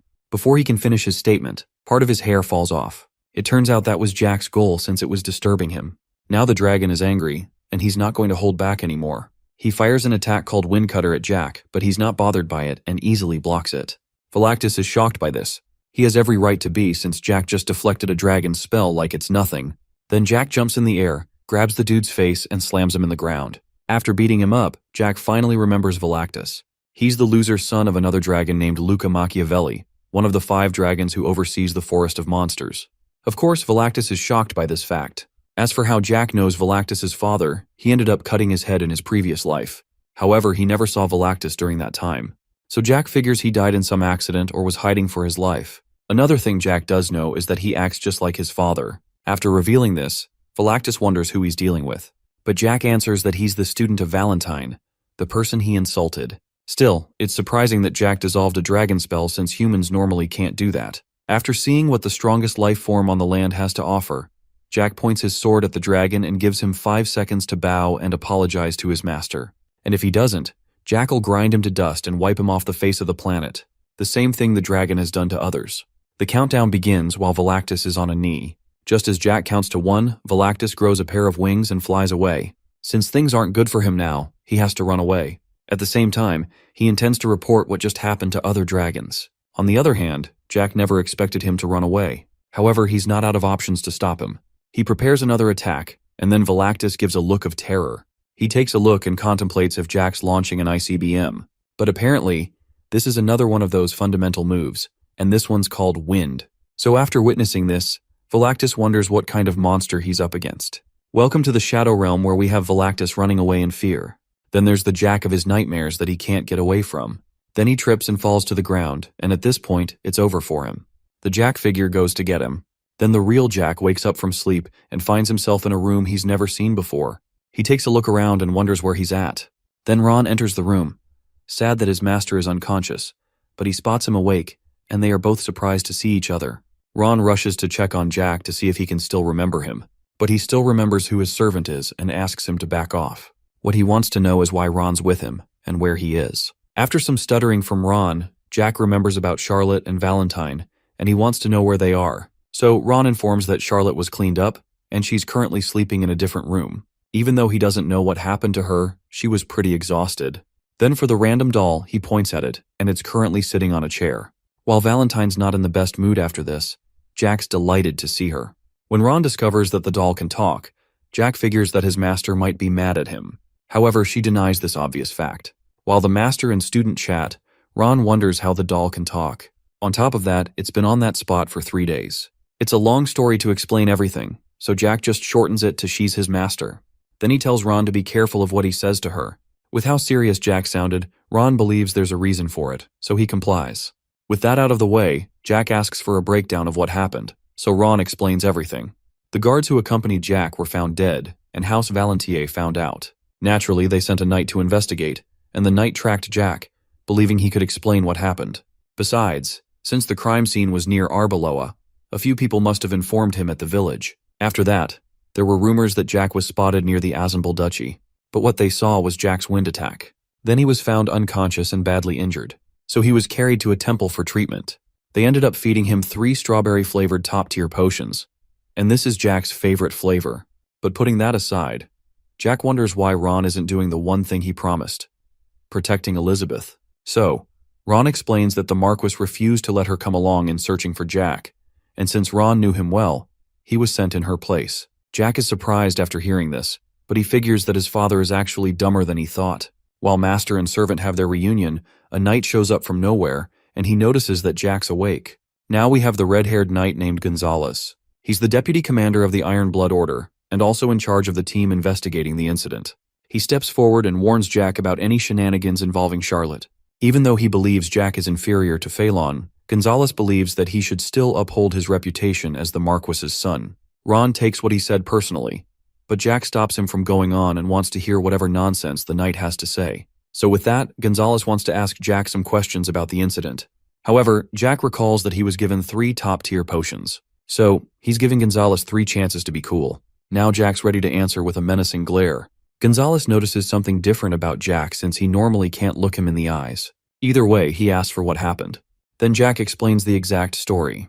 The guards were given a strange order to break his limbs. In the middle of the explanation, Jack asks what's up with Gonzalez's funny face. From his expression, it looks like it's his first time hearing it. But Gonzalez wants to get back on track. What he doesn't know is that he's already on strike too. Man better pray to the Lord for what's about to happen. Anyway, back to the story. Jack narrates that during the 4-day trip to the academy, the guards said they would break his limbs and heal them back every day. As if that wasn't savage enough, the 6th Circle Knight named Raisin took things further by saying he would destroy Jack's mana circles. After that explanation, Ron's pretty nervous about what he's saying, but Jack figures that he knows what's up. Then Jack rounds up the story saying he killed them. Of course, Gonzalez is surprised to hear this. So, Jack does him a favor, rises from his bed and repeats himself crystal clear. With that information, Gonzalez figures that the attack wasn't an outside attack. On top of that, it's from the so-called useless child of House Valentier. But what's confusing him is how was he able to do it? Jack, on the other hand, is a person who would torment people trying to harm him. While it may seem like a joke, he's playing no games. Gonzalez then warns him about his tone, and before he can go on, Ron grabs his arm and would like to talk with him. Unfortunately, Gonzalez pushes him away since he's just a servant. After seeing this, Jack finally loses it and punches him so hard that he's now unconscious. The reason for Jack's sudden action is because that's strike 3. After that, Jack begins to feel dizzy and falls on the bed. As Ron goes to check on his master, Jack points out that the dude he just punched is a 7th Circle user. Then he mentions the fact Ron's always acting as that weak servant and wonders if he's tired of it. After that, Jack grabs Ron's shirt and says that he doesn't need to do that anymore.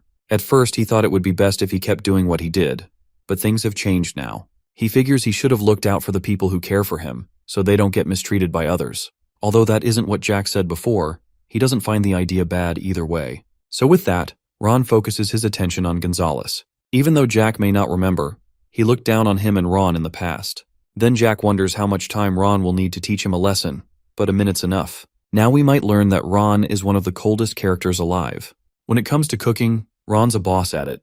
However, it's not only food that he's good at cooking. Watch him as he completely cooks Gonzalez in combat. At this point, Gonzalez has gone from deputy commander to deputy punching bag. Who knew that a servant like Ron had what it takes to throw some serious hands? Gonzalez tries to fight back, but he's a lost cause at this point. Ron easily dodges his attack and strikes again. The whole commotion draws the attention of nearby staff, and they are shocked by what's playing out. Meanwhile, Jack watches the fight and Ron's movements seem familiar to him. He has seen Ron fight before, but that's only using mana and spells and stuff since he's a 9th Circle mage. That means his main skill should be in magic, not physical combat. But somehow he's able to body Gonzalez even though he's not jacked or anything. So Jack figures he must have a ton of fighting experience. Even if Ron's a spy from the Thulkan Empire, Jack still won't be able to kill him or beat him up. Well, back to the fight, and Gonzalez is showing signs of being a sore loser. He yanks a sword from a nearby guard and tries to kill Ron with it. Of course, Ron's prepared for this. He closes in and lands a solid knee right to the knight's face. After seeing how his servant fights like Mike Tyson in his prime, Jack figures that it must have been tough for Ron, who had such skills, to put up with his attitude. Then he calls to Ron, who seems to be enjoying every moment of the brawl. He mentions that it's taking long to finish up Gonzalez. While Ron pays attention to his master, Gonzalez tries to land a sneaky one at 1 HP, but a single punch from Ron ends him, and he's cooked. The entire fight took 1 minute and 12 seconds, so Jack points out that Ron has to get back in shape. Then there are the 2 random guards. Jack orders them to quit staring, and they head back to their posts. Now that's over, Jack yanks the dude's hair and wants to have a friendly chat with Gonzalez. Looking at his status, he seems like a competent fellow and is Marquis approved as well. Gonzalez is outraged that a servant beat him up, but a firm tug on his hair shuts his mouth. Even though he's been defeated, he has completed his investigation and found the culprit of the incident. So, mission failed successfully. Looking at Gonzalez, he's the favorite knight of the Marquis, the 3rd most powerful knight in House Valentier, and is currently in his late 30s. But most importantly, he's a deputy commander, and it would be a waste to kill him. So, Jack asks if he's interested in becoming an 8th Circle user, and a commander at that. But Gonzalez is surprised at the way things are going. But to gain those things, Jack asks that he promise him one thing. However, before we can hear that promise, Ron sees the conversation and figures that Jack is up to his usual schemes. But anyway, he's glad about the fine young man his master has grown into. Then he gets poked on the knee. He spots Valentine and gets on a knee since she's the master of his master. But she skips the chit-chat and asks if he's associated with Dakwon, and Ron is shocked after getting this question. Valentine wonders if Ron is associated with Dakwon. Looking at his past, he became a 9th Circle user around 20 years ago. Since he became a 9th Circle user in his mid-20s, he must have held a high spot in Dakwon. But now Ron's glory days are gone and he's a servant. Not only that, he also had the potential to become a 10th Circle or even control spirits. Then Valentine asks if it has been 20 years since he last used mana. Well, kind of. It has actually been 19 years. From the moment he stepped foot in the Marquess's estate with Jack and Elizabeth's mother, he never used mana again. However, the only time he used mana was to chase after Jack. Even though it doesn't seem of any importance currently, Ron doesn't regret being Giganerfed to the Phantom Zone, and also doesn't care about being looked down on as a servant. He has no interest in fame and is fine with just serving Jack. Valentine has been curious about Jack's talent so far, but now she's seen that a warrior of Dakwon is willing to sacrifice his life for him. Then she wonders if he's aware of this. Apparently, Jack had told Ron that he had a hunch about his past, but he decided not to dig into it. So Ron's positive that Jack knows of his past, but doesn't want to make a big deal of it. However, it appears Jack hasn't been listening to the conversation. If he was, he would have asked what on earth a Dakwon is, since there's a lot he still doesn't know. Anyway, back to Jack, who's busy threatening Gonzalez. He asks the frightened Gonzalez once again if he would like to become a commander. At this point, Gonzalez is speechless and stutters in fright. However, this seems like one of those choices where the reply doesn't matter, and Jack gets on him. Even though Gonzalez is frightened after receiving a beating, Jack tells him not to move or circulate his mana. Then he reaches for Gonzalez's chest and does a few mana things. He circulates his mana through his victim's body until he finds the mana circles. Currently, there are 7 of them revolving around his heart, and now Jack's mana gets to them. Gonzalez notices that something's up with his mana circles, but Jack stops him from struggling. He may not know what Jack's up to, but one thing for sure is Jack isn't killing him. If he wanted to, Gonzalez wouldn't even be alive by now. So with that, Jack continues what he's doing with the mana circles. A few mana moments later, there's some kind of explosion in one of the circles, while Gonzalez prays for his life. Shortly, the procedure has been completed, and he can now open his eyes. He checks his mana circles, and now, the deputy commander has 8 mana circles. However, it's only temporary and will last for 3 to 5 months. Gonzalez is confused by this and wonders who Jack is exactly. Unfortunately, he's not in a spot to ask questions. As for what will happen to him next, he doesn't have a choice but to follow all of Jack's orders. And if he refuses, he'll die in the most brutal way imaginable. Of course, he's terrified to hear this fact. After all, Jack's the person who learned dark magic according to the rumors. Now let's go back to the past for a bit. After the time Jack beat up Phelan and was imprisoned, Marquis Valentier spread a rumor about Jack saying that he used dark magic. But it turns out that was no rumor. It was actually true, and Gonzalez just experienced it for himself. Then Jack orders him to get on his knees, and Gonzalez has no choice but to obey. Now Jack wants to give him his first assignment as his underling. He orders Gonzalez to return to Valentier Manor and report that he doesn't know anything about Jack, and Gonzalez agrees to this. For the next mission, Jack tells him to murder at least 40 vassals of House Mantes at the manor within 3 months. This includes knights who are on the Marquis's side. Gonzalez agrees, but then it fully hits him and he's shocked by what he has to do. Of course, he has no choice in this matter. Jack didn't give him an extra mana circle for nothing, so Gonzalez has to keep this in mind. With that said, Jack gets up from his seat and goes to his new servant. He assures him that everything will be fine, as long as he follows his orders. After all, Gonzalez became an 8th circle user almost instantly, and Jack entices him saying there's more where that came from. However, the guy's still nervous. He has every reason to be since he can't say no. But there's another thing left. From the way Ron had whooped him, Jack figures that Gonzalez must have done a few things in the past to piss him off. So, because of that, he'll now have a taste of how it is to be a servant and will be serving Ron. Obviously, Gonzalez is depressed to hear that, and Jack will be getting feedback from Ron in addition. After that's settled, Jack yeets the new servant out of the room. Now he has Chickling Model 2. Model 1 was a complete buffoon and got himself killed. But hopefully, number 2 will be a better candidate. Anyway, Jack checks on Ron, who was talking with Valentine, and he has finished his chat with her. Now that everything's been sorted, Jack wants to go grab a bite. However, Ron doesn't approve of him going out with that hospital patient drip. So he came prepared and packed a set of clothes for Jack. Since a lot of Jack's things were ruined, Ron had prepared some clothes in advance. So Jack thanks Ron for looking out for him as usual. Just as he's about to head out, the door opens. Jack believes it's Gonzalez again until someone rushes at him. It turns out this person's actually Charlotte, and she goes to hug Jack. She then begins to cry because she is worried about Jack. With this encounter, Jack informs Ron that he'll be out for a while, and tells him to make the good food that he always does. As expected, Ron complies with his request. Then there's Charlotte, who hasn't had any blood, but she's still strong enough to squeeze the life out of Jack. One suffocating hug later, the two of them head outside. Jack apologizes for wrecking her house, but it's cool with Charlotte. She believes that even if it were still standing, it wouldn't matter for her to live there since her mother is dead. Charlotte begins to cry since her mother's dead, and it wouldn't mean anything to live in the house. After she says that, Jack steps up and holds her hand. Of course, since he's the protagonist, his mother also died just like every other one out there. He was so little when she died that he barely knows what she looked like. But even with that, Ron and his master were there to support him. Even though his life seemed miserable, he still got to experience happiness. After that, Jack slits his wrist with some mana, and he begins to bleed. Then he shoves his bleeding wrist into Charlotte's mouth. It's what it seems. He's offering some of his blood to her, and she's enjoying it. With how she's biting down on his hand, Jack figures she must have been pretty hungry. And when she's done drinking Jack's blood, her body heals instantly, and straight outta Africa-looking vampire is no more. It turns out this pretty fast recovery is the reason why vampires were almost as strong as dragons. If they drink the right kind of blood, they can recover quickly. Anyway, Charlotte is shocked by this action, but she feels much better either way.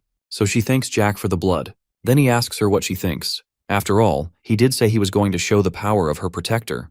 While it was a bit scary to her, she also admits it was satisfying as well. So with that, she commends Jack and also refers to him as my lord. However, Jack doesn't approve of that since she's going to be working for him. So he asks her to call him boss, and Charlotte doesn't see any problem with that. Later on, Jack heads indoors for a feast. He tells Ron about the dragon he defeated, and Ron finds that outrageous. He's very confused by this, but it's the reaction Jack expected to receive. When a dragon turns 10 years old, it already has around 4 or 5 mana circles, and the time it reaches 50, it may have reached the master stage. Then there's something called incarnation. It's when a dragon changes its giant body into a normal human form, but it's different from polymorphing. Normally, a dragon's normal body is specialized to use magic, but incarnation raises its physical power to the max.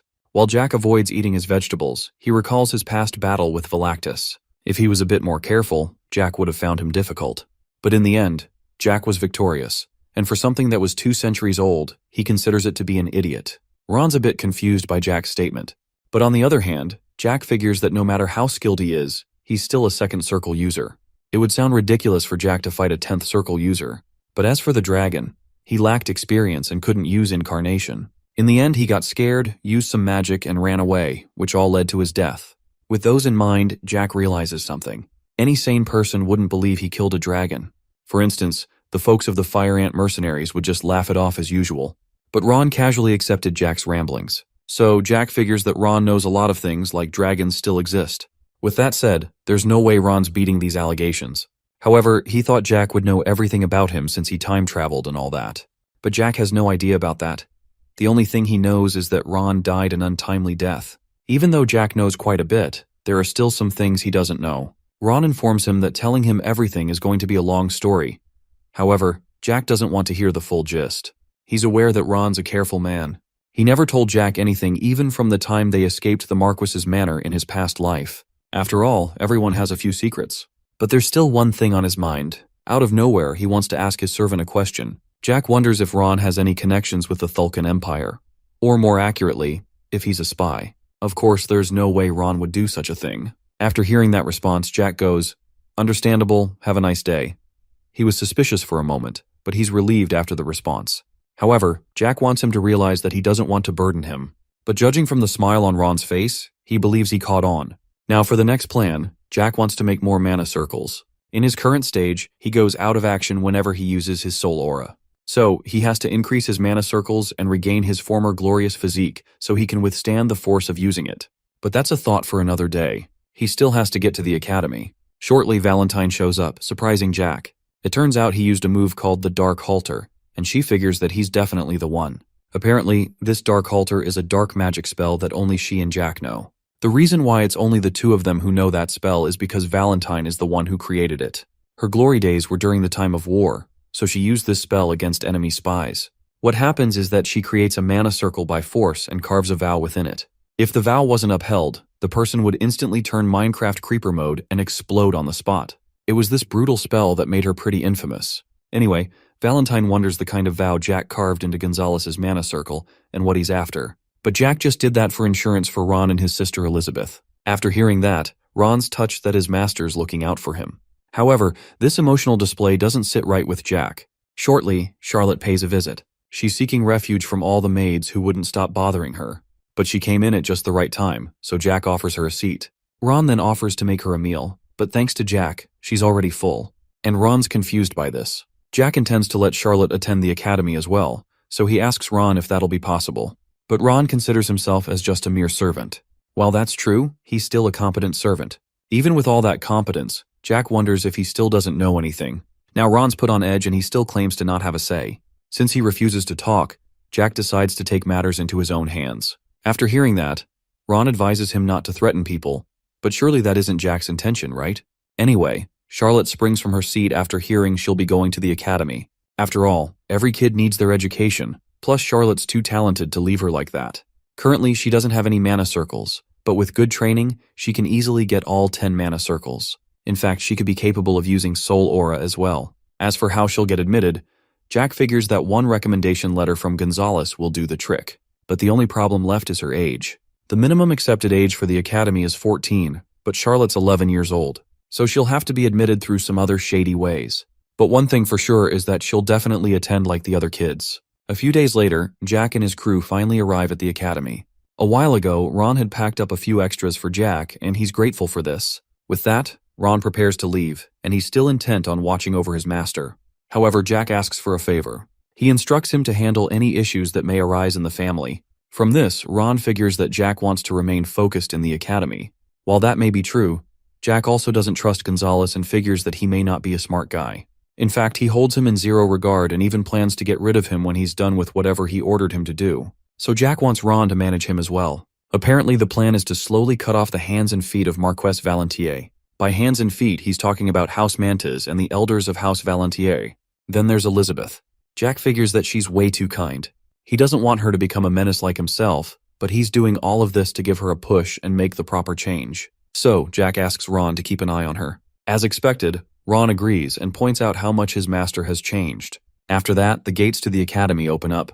As Jack and his followers enter, Valentine notes that he has a pretty loyal subordinate. To Jack, he's not just any subordinate, but a good person as well. Then there's another good person, and that would be Jack's master. Somehow Jack's words get to her, and she's flattered. Meanwhile, Charlotte is amazed to see a place like the academy since it's her first time. Shortly, a maid welcomes Jack, and Charlotte retreats back to him like it's a reflex. The maid then bows and reveals that the headmaster is waiting for him. Jack goes to meet him, and the headmaster has heard all about his antics. The rumors about buildings being destroyed and finding a child noble covered in blood have all spread around. On top of that, Jack made all those headlines. He scans the room he's currently in since it's been a long while he's visited. The headmaster's name is Rommel Einhard Assenblay, a former Duke of House Assenblay. However, his son has taken over that job. Now, Rommel's the headmaster of the academy. From what Jack has seen, things are the same as always, just like when he came to the very same office in his past life. Back then, Jack was contemplating if it would be allowed for him to take an exam. At this time, he looked like he was in a pretty rough state, but the headmaster assured him that everything would be all right. With how his family was going, Rommel was very sure that either his father or brother would kill him before he came of age. But this situation he's in doesn't seem unfamiliar to Rommel. After hearing that, Jack wondered what he should do, but places his hand on Jack's head and says he has to figure out that one by himself. However, the headmaster did give him a single room at the dormitory and other benefits from preferential treatment. Back to the current moment, Jack's no longer that nervous child of before. He calls the headmaster old man and would like to make a deal with him.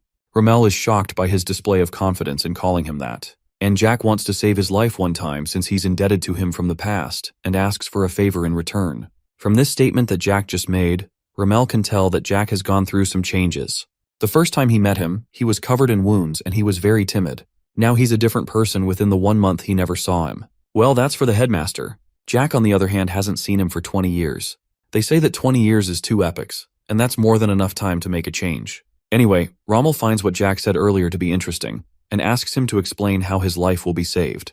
According to Jack's memories, the Thulkan Empire defeated the Theslan Kingdom in exactly 1 month. While Theslan tried their best, the Thulkans had 30 masters, and most of them were turned into dragon hybrids. On top of that, they had more than 1,000 mana users who were 7th circle users and above. Comparing this with the 2 masters of Theslan and barely 100 high-level mana users, we can see how they're not winning this one. Even with that, Jack finds it crazy that it took 1 month for Thulkan. If he were the Empire's commander, 3 days would have been more than enough for him. But the reason Theslan could hold out for a month was because of the headmaster before Jack. During the time of the war, it turns out Rommel led a magic corps consisting of 700 of his soldiers. They appeared out of nowhere and fought for Theslan.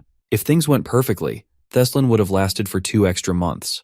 But since we don't live in a perfect world, he was betrayed and killed by a person Rommel trusted the most, Brutus. Rommel is startled after Jack calls out that name. He then tries to correct Jack not to call an instructor by their first name, but Jack doesn't care. He says that person's a spy from the Thulkan Empire. Brutus Marco is currently a 6th Circle Knight who's the assistant instructor of the swordsmanship department and a vassal of House Assenbul. On top of that, he's a person who seems to look up to Rommel. This means that Jack just insulted a House Assenbul vassal. Again, Jack doesn't care and he warns Rommel that he'll regret not listening to him. But Rommel advises him not to do anything rash and is willing to overlook what he just heard. So with that, he tells Jack to leave. However, Jack rummages through his pocket and places a crest on the table. He's a man of his word and lets Rommel know that something might come up in the office. Either way, he asks for Brutus to be brought in. A while later, Brutus arrives at the office.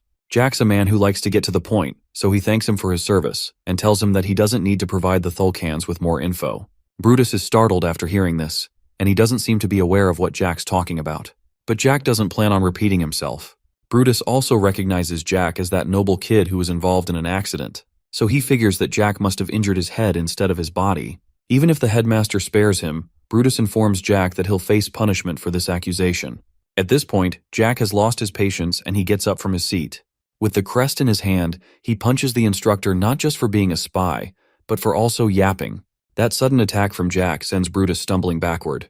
Rommel doesn't interfere with the matter though, but Brutus wonders what's going on. Suddenly, Jack attacks again, and it appears he's going to fight for real. So Brutus throws a right since Jack has just assaulted an instructor, but Jack can dodge a punch like that any day, like he's Spider-Man. Then Brutus is surprised after seeing that. On the other hand, Jack can see the 6 mana circles protecting his opponent. But still, there's a weakness. Jack sucker punches him in the gut, and it's super effective. Then Brutus is launched into some nearby furniture. Rommel is shocked to see what just played out, while Jack breaks the crest from earlier, hoping that's the only thing in the office that broke. Next, Jack approaches Brutus, who's on low HP, planning to make him confess his deeds. To be on the safe side, Jack suggests that he should peacefully turn himself in. However, Brutus still decides to play dumb. Now it's time to take things a step further. Jack places his hand on his victim's chest and learns that he has 6 mana circles, all of which he worked pretty hard to create. Since it's far more significant to break something someone worked pretty hard for, I believe we can all see where this is going. Jack wants to ask Brutus a few questions, and for each one he answers wrongly, Jack will break one of his mana circles.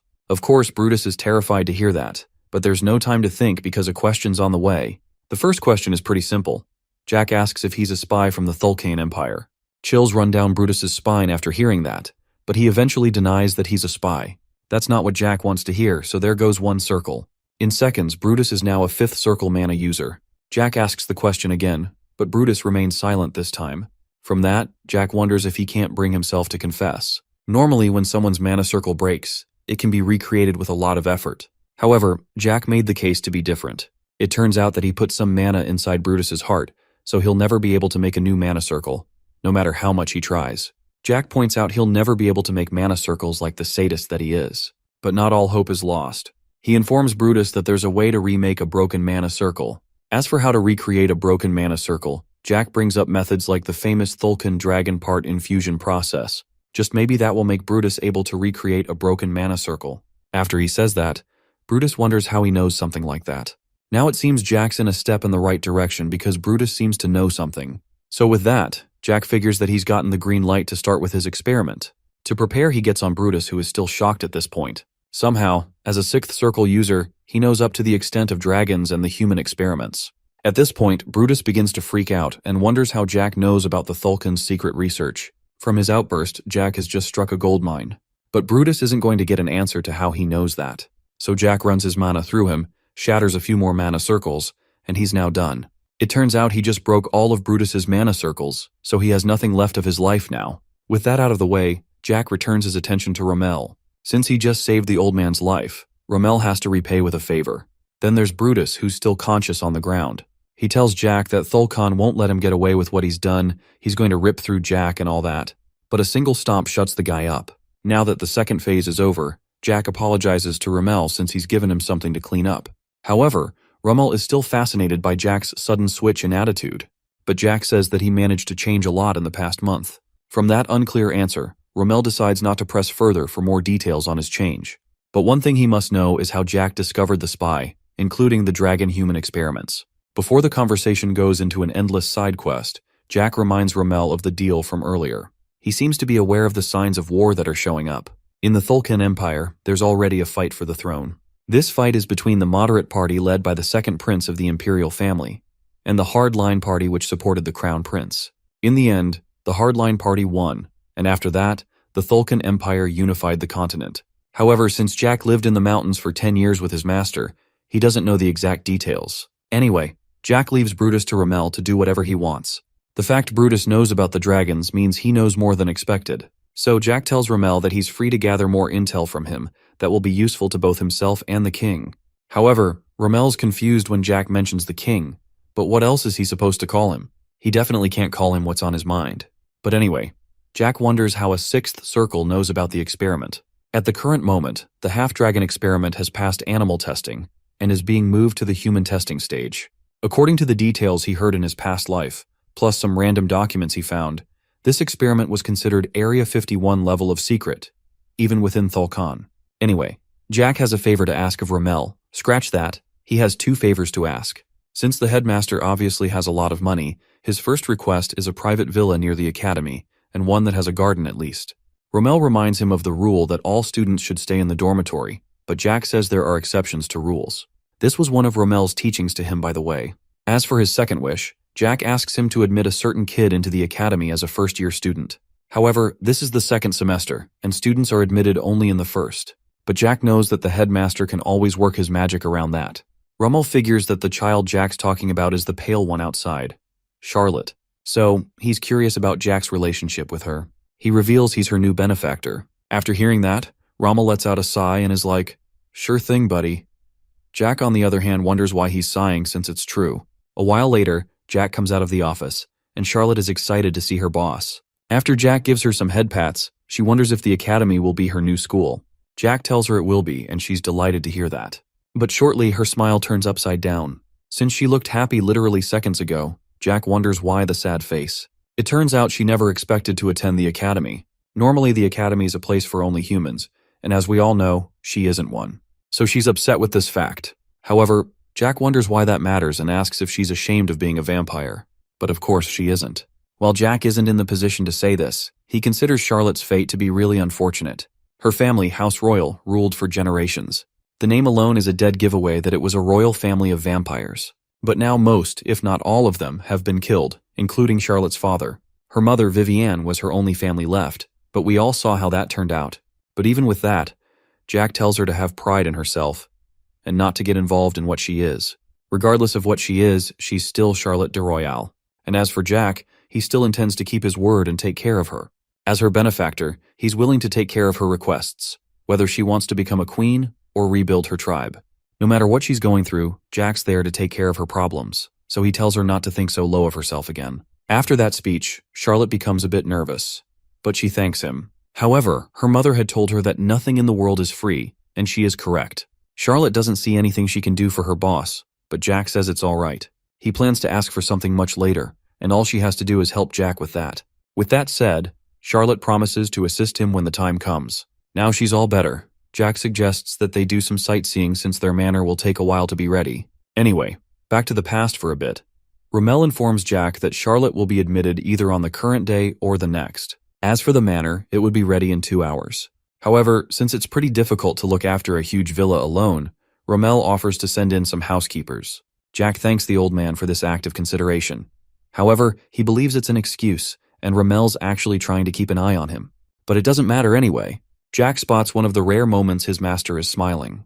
He wonders why she looks so proud. Valentine found what Jack said to Charlotte earlier to be nice, and discovered that he places more value on identity. She always thought he was just a twisted individual, but it's nice to see that part of him. After hearing that, Jack decides to take that as a compliment. Shortly, they come across a dude who seems to be training his heart out. Jack figures it's nothing that concerns him, but Valentine tugs his ear and wants to watch him. So Jack agrees and they all take a seat. After receiving Valentine's odd request, Jack takes a look at the dude. He appears to be 17 with a pretty good physique. Then Jack goes for the mana check. After scanning him, he's surprised by what he's seeing and wonders if it's for real. Jack is completely surprised after looking at the mysterious person's mana. He's a second circle user and only has the potential to become a fourth circle user.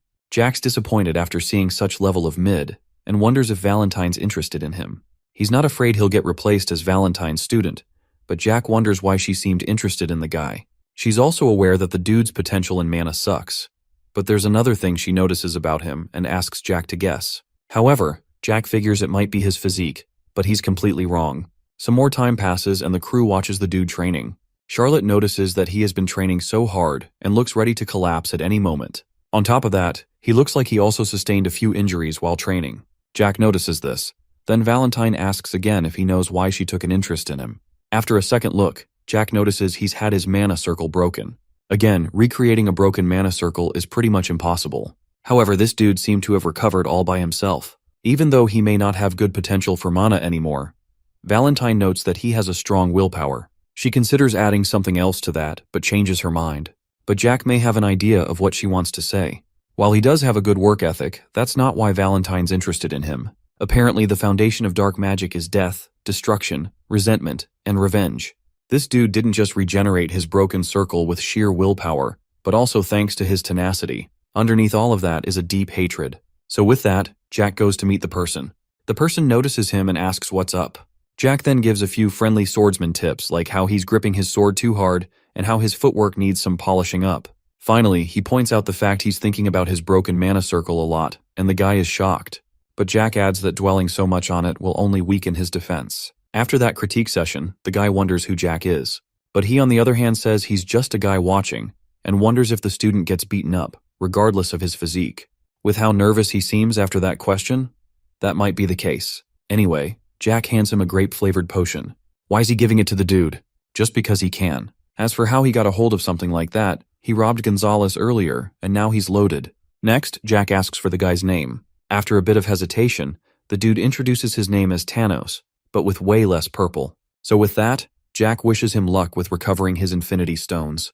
Before he leaves, Thanos wants to know who he's talking with, so Jack introduces himself to him. And with that, Jack heads out. Hopefully they'll meet again.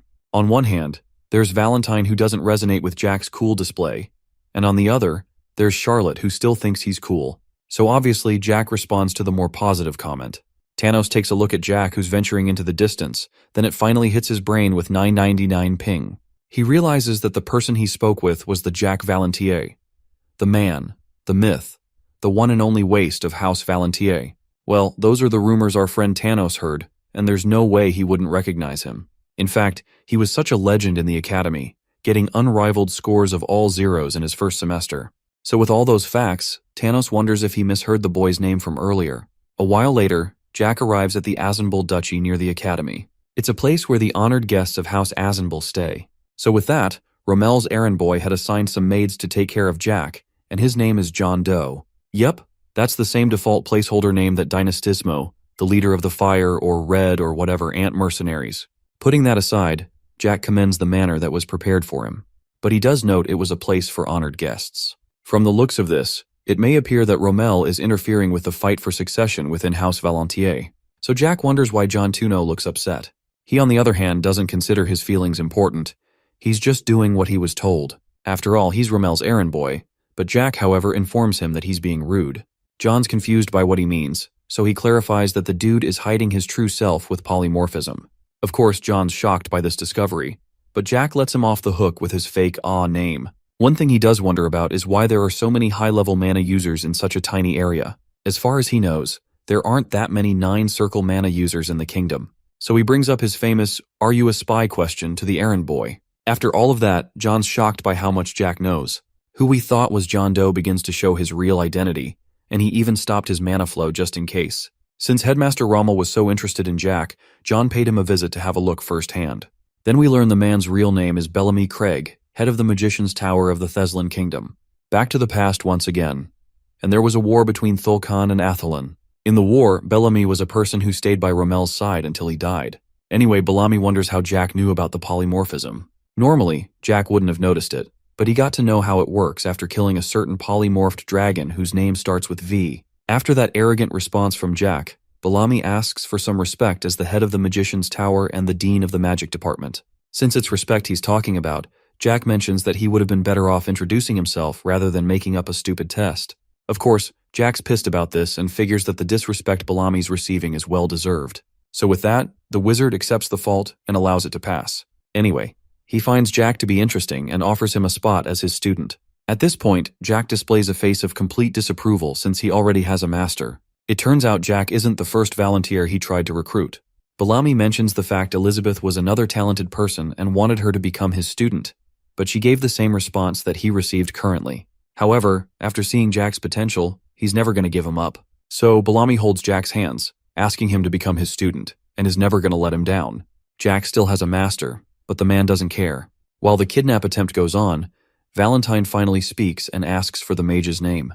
While Bellamy's surprised about the talking doll, Jack introduces the guy to her, including the fact he's the head of the Magician's Tower. So with that, Valentine figures that he's qualified to become a 10th circle user soon. She then points out the fact he was attacked just before he could become a master, and Bellamy is shocked that she knows that. She can tell from the traces of a 10th circle within him. However, this concept doesn't sound strange, since it's something that happens to those who had their mana circles broken. Anyway, Valentine tells Bellamy not to give up.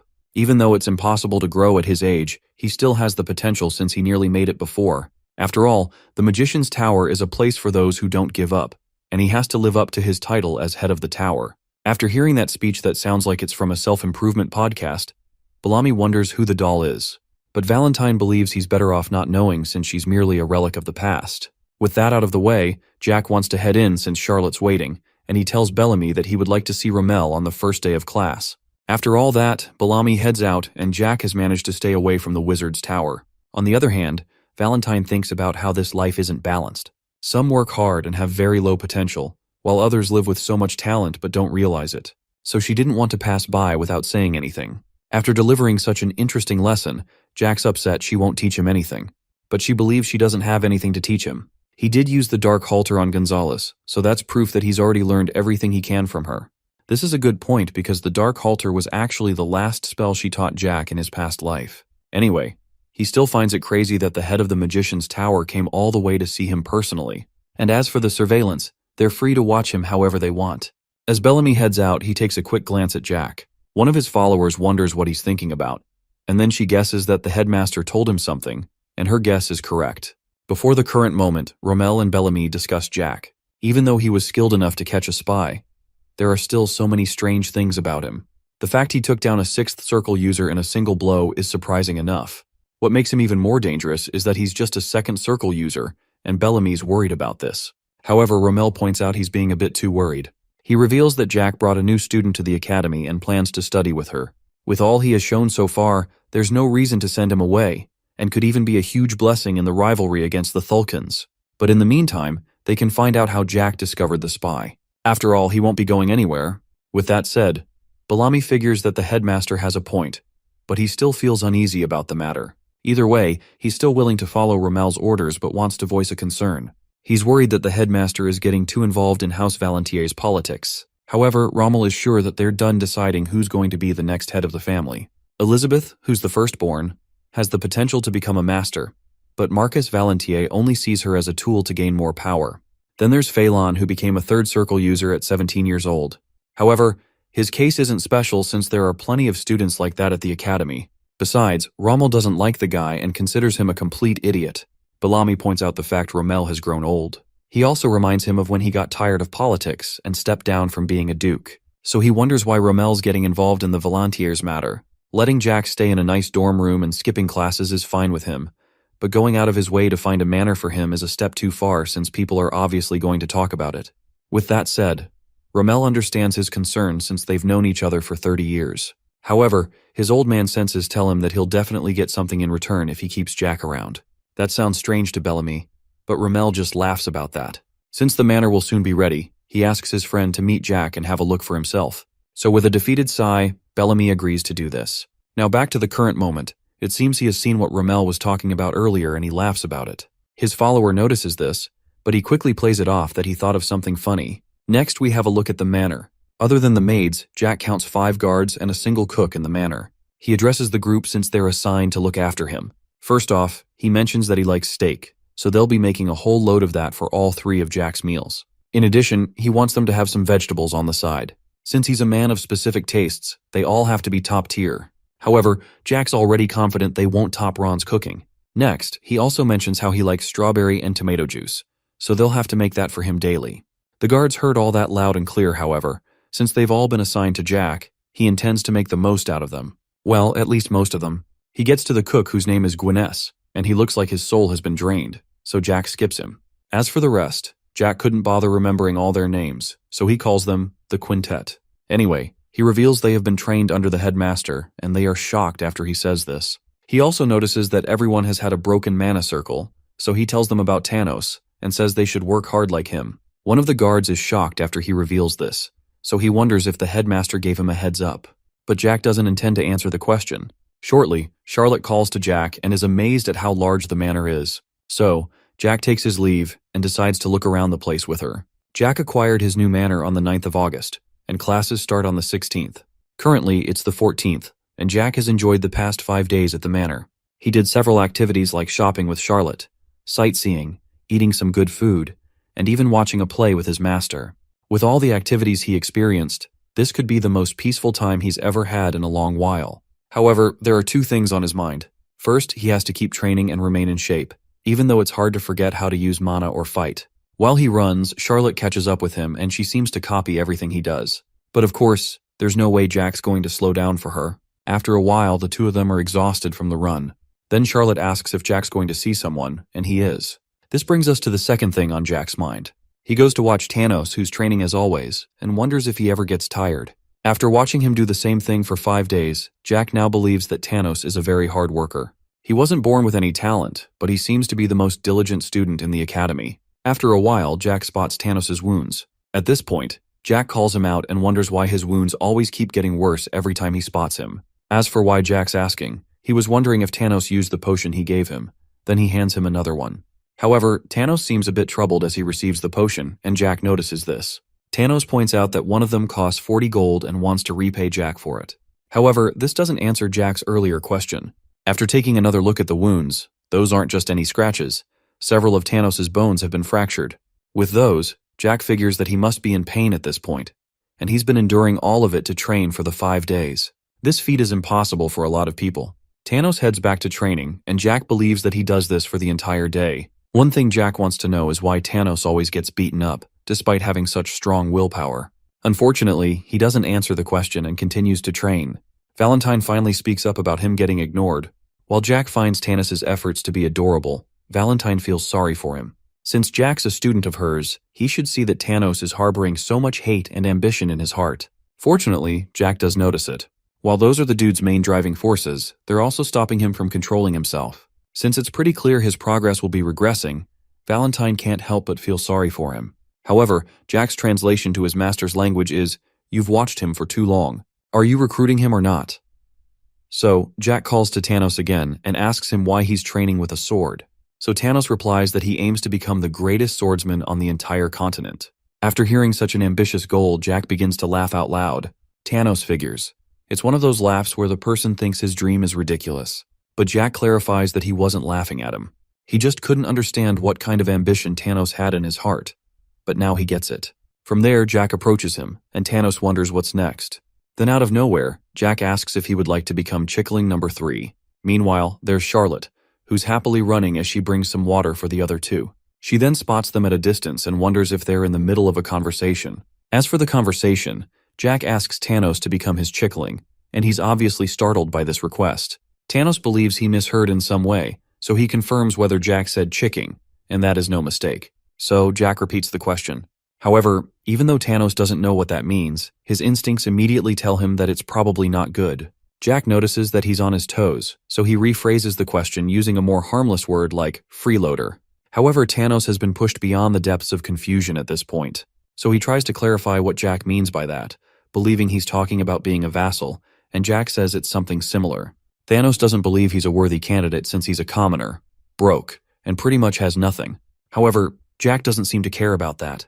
Thanos knows the rumors around House Valentier, but he points out how Jack seems to be much different from them. Obviously, Thanos has heard of him as a student of the Academy, but still, Jack doesn't seem to be concerned. In the end, Thanos asks him to search for another person as a vassal, since he doesn't think he's worthy enough. Apparently, he seems to be worried about Jack. But anyway, Jack reminds him of the dream he has to become the best swordsman that no one ever was. So that would mean Jack will get to have the greatest swordsman ever as his vassal. But the fact that Thanos believes he'll be useless just shows how unlikely he thinks it is to reach that goal. After a brief silence, Thanos reveals that he has no talent or mana. However, he's not looking at the full picture. Jack informs him that he has something way better than having mana, and Thanos is confused by what he means. There are tons of people who were born with good talent with mana. For instance, a farmer can have insane mana potential, but could end up living an ordinary life. Another example is Jack. He was born with good mana potential, and he never found out until he met Valentine. In his case, he could see the world completely different from others. He could see mana floating in the air and around his body, but he never knew he was talented, so he didn't build any will to work hard. As for Thanos, he has the gift of working really hard. Not a lot of people are willing to work so hard that they injure themselves. So with that, Jack tells Thanos not to underestimate himself and lets him know he's pretty talented in his eyes. With all that said, Thanos is about to say something, but a voice from nowhere interrupts. Jack takes a look at who that could be and finds 3 other guys at the scene. Since the semester hasn't started yet, there shouldn't be other people present. But here they are. Anyway, the dude who looks like he's the leader of the group reminds Jack of his older brother, which makes his skin crawl, and then Thanos asks Jack to leave. The bully recalls the time he ordered Thanos not to talk with other people at the academy and threatens to beat him up for that. On the other hand, Thanos wants to attend to personal matters, so he asks Jack to leave once again. But Jack realizes that the wounds are from the random bullies, and he's about to go sicko mode. Now the bullies discovered the source of Thanos' potion from earlier. Jack wonders how he knows about it. Then he connects 1 and 2 together and figures that they snatched it from him. After hearing that he got robbed, Jack wonders why Thanos would allow a band of pests to walk all over him like that. However, the bully leader doesn't seem pleased with that tag. For the 1000th time, Thanos asks Jack to leave, but he's not going anywhere. Since the 3 musketeers were the ones who stole the potion, it's now Jack's business. Next, he points out a couple of guards hiding and tells them to come out, but there is no reply. While the person whose name I don't know doesn't seem to notice any guards, Jack has decided to beat up the small fry bullies and make them come out. At this point, Jack's motivated by the power of friendship and wants to become friends with the future greatest swordsman that has ever lived. There are 5 real marquises in the Thessalon Kingdom. This time, we're not looking at titles given to Mana Circle users, but actual nobles with land. Out of those 5, there's House Hermann who rules over the eastern region, and the child there is a problem. His name is Dietrich Hermann, the same leader of the bullies from earlier, and he will be graduating from the academy soon. His issues all started at 13 when he killed a maid. At 14, Bro started doing drugs, and at 15, he's been focused on pleasure. Even with the rumors about how he sold drugs, he had a bright future ahead since he was the eldest son of House Hermann and was on the way to becoming its successor. However, his absolute control vanished at the academy. There were too many people watching, plus all the other children were from noble families like him. So he set out to find someone who'd be a punching bag, and the perfect candidate for this was Thanos. He was a commoner who didn't even have a family name and got admitted through questionable means. So with that, he called to Thanos and without further ado began to assault him. Of course, Dietrich was enjoying himself until he felt a crunch after another kick to Thanos. It was the sound of a bottle breaking, and not just any bottle, the potion that Jack gave to him. After seeing this, Dietrich believes that commoners shouldn't be carrying potions, and he beat the commoner up with a stick while Thanos braced for impact. And that's the story of what happened. Now, Dietrich and his gang are on the receiving end from Jack. They try to attack, including Dietrich using his stick of the past, but Jack easily counters him. While he casually destroys the victims, Charlotte and Valentine aren't even surprised at this point since it's a usual occurrence. Meanwhile, Thanos tries to make out what happened. With that out of the way, Jack's a bit tired, but satisfied, and figures that he has to increase his stamina. But there still seems to be some life from Dietrich, who's outraged by what happened. However, Jack points out that his guards still aren't coming out, and they are shocked at their hiding spot after hearing that. Dietrich still doesn't know what he's talking about and threatens to contact his family, but Jack stomps his face on the ground since he talks too much. Even with that, the guards still don't want to come out. So Jack threatens to attack again, and this time, they finally reveal themselves. With how late they showed up, Jack figures that none of what they're seeing would have happened if they had shown up. Anyway, Jack seems to have attacked some important figure who he doesn't recognize, but Thanos informs Jack of who he just beat up. After that, Dietrich doesn't approve of Thanos calling out his name, but another kick from Jack shuts him up. With Dietrich out again, Jack gives the guards 3 seconds to explain why Thanos was attacked. But at this point, the time for talking is over, and a guard lunges at Jack with razor-sharp claws. Jack dodges this, but he hears another guard reciting something for a spell and is shocked about it. He recognizes it as the most advanced spell for a 6th circle, the mass destruction spell called Explosion. So with that, Jack figures they're planning to blow up the entire arena and everyone in it to smithereens. But if you ask me, that sounds pretty stupid. However, Jack figures they're quite the scoundrels for this. The fact these people want to blow up the entire area is crazy. However, Jack has something up his sleeve as well. He can make mana flow backward using one hand, so he clenches his fist and the guard's spell begins to tweak out. Then he gets a face full of explosion. Of course, this was Jack's doing, and it happened just the way he wanted. After that, guard number 2 charges again and attacks, but Jack dodges the attack and points out he's using his right hand again. Then Jack counters his incredibly simple attacks with a punch to the gut, and that seems to be a critical hit. During the ruckus, the guard draws a dagger to attack again, but Jack kicks it away from his hand. While he's recovering from that, Jack quickly gets behind the guy and traps him in a chokehold.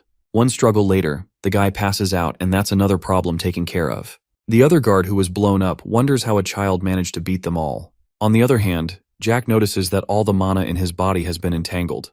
He finds it pretty stupid that he tried to use explosion in the academy of all places. The guard, who's still on life support at this point, is curious about how Jack stopped his spell, but Jack interrupts him since he doesn't have to answer that. He'll be the one asking the questions, so he asks the guard why Thanos was beaten up. The guard remains silent, but Jack doesn't need his answer anyway. He's sure they messed Thanos up because he's a commoner, which meant he won't be able to fight back. Anyway, Jack asks for compensation for his stolen potion. The guard informs him that this chaos caused by one potion can make House Herman become his enemy. But to Jack, that single potion is more important than whatever House Herman wants to do. Normally, the potion costs 40 gold, and since 5 days have passed, there's going to be an interest. A few calculations later, the total amount Jack will take is 5,000 gold. However, he knows that a bottom-line guard like him can't cough up such cash. So he stomps the guard's back and heads over to his next target. Jack approaches Dietrich, who looks terrified, but luckily, Jack isn't going to beat him up anymore. However, he wants to collect all the loot he has. Jack has pretty much hit the jackpot. He gained 3 checks worth 2,000 gold each and a pouch of 60 gold. At this rate, he'll be making it to the top of the Forbes list. With how much cash he gained, Jack considers Dietrich lucky to have such cash. On the other hand, Dietrich wants to know who he's dealing with since he's never seen anyone who has given him such whooping. Jack then smiles and pats the guy's head. Even though the time for introduction is long gone, he introduces himself as Jack. Dietrich is shocked to hear this and instantly recognizes he's the one from House Valantier and Phelan's brother at that. From this, it appears he's a friend of Jack's older brother. It's not a surprise given that both of them are equally jerks. Normally, Jack doesn't like to mess with kids, but people like Dietrich here are an exception to this. Jack puts his foot into Dietrich's mouth and figures he's pretty much useless without him using his family's name as a get-out-of-jail-free card. On top of that, he's a 4th circle mana user, and all his circles were gained through mana transplant surgery. Dietrich's the kind of guy who's been spoon-fed everything he owns, and all he can do is torment people who are putting in actual effort. He's very lucky he's still a child. If not, things would have gotten pretty dark for him. Then Jack reminds him of his name, and even gives him his address in case he wants a rematch. However, he'd better be prepared to sign his death warrant if he shows up. Of course, Dietrich is frozen in fear after hearing this, and even wets himself. Now that's done, Jack wants to leave and calls Charlotte. As for Thanos, the offer still stands, and he can come over if he's interested. Apparently, the half-alive chef is much better than Jack's expectation, so he also invites Thanos for a meal. But Thanos doesn't exactly know what to do next. Jack then remembers the firework festival that's coming up at night. The fireworks are just explosion spells fired at the sky, and the question is if Jack will go to see them. A festival is usually held in the Azenbul Duchy 2 to 4 days before classes start. This is normally held to welcome new and returning students to the academy. If we forget what we saw earlier in the day, the academy is a prestigious one. Several officials of high positions in the kingdom all graduated from the academy. This includes the king, queen, princess, a duke or two, and the list goes on. People who graduate are set on the path to success. However, things may not be like that for long. According to Jack's memory, 4 or 5 years later, the Thessalon kingdom will be defeated. However, Jack wishes they'd get wiped out sooner. Valentine expresses her disgust, and Jack is surprised by this. He hopes his master didn't hear his wish, or even worse, read his mind. But luckily, she's talking about the so-called prestigious academy. After experiencing that assault, she's disappointed that all the supervisors in the place are just for show. And this is supposed to be a place that'll raise the people who'll run the kingdom. It turns out she's the founder of the academy, but she expected something like that to happen at some point. The supervisors usually aren't for decoration, and they make sure students obey the rules. One rule states that all students are equal in the academy, and another one states that the academy mustn't get involved in politics. As time went on, those rules were forgotten to time, and the remaining officials did whatever they wanted. While that's disappointing to Valentine, she points out that Jack's still hiding more things, like the whole info about dragons and the Thulkan Empire. Seeing where she's getting at, Jack asks if she wants to hear the long story about that. Rather, she smiles and then changes her mind about hearing that story. Shortly, the fireworks start and they light up the sky. While all the dancing and festivities go on, Jack takes a moment to appreciate the peaceful moment. After a while, Charlotte gets curious about how her boss is such a skilled fighter. Of course, he gained all his skills from having lots of experience. From that reply, she figures that Jack must have killed a lot of people to become that good, and this confirms the fact that Jack's from the future, or rather went back 20 years in time. This conversation reminds Jack of the one he had with Ron, who's still traumatized after hearing he'll die an untimely death. Anyway, This is the first time Jack's ever meeting with Charlotte. He rarely visited Azenbul in the past, and he never saw her until the time they ran into each other. In fact, he has never seen a vampire outside the Forest of Monsters.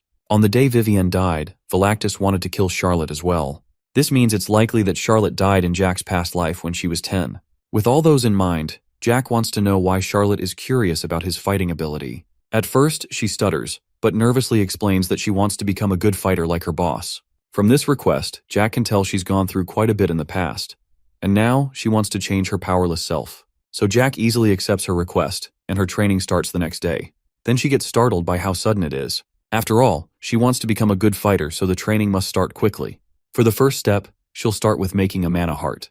Then they'll have to see if Charlotte's more suited to fighting or magic. After hearing that, she smiles and is willing to work hard in training. Now that's settled, tomorrow's going to be a pretty busy day for them.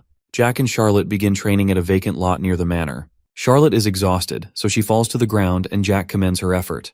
From that, she wonders if she's finally a mana user, and Jack says she is. Just as he expected when he saw her, she's very talented.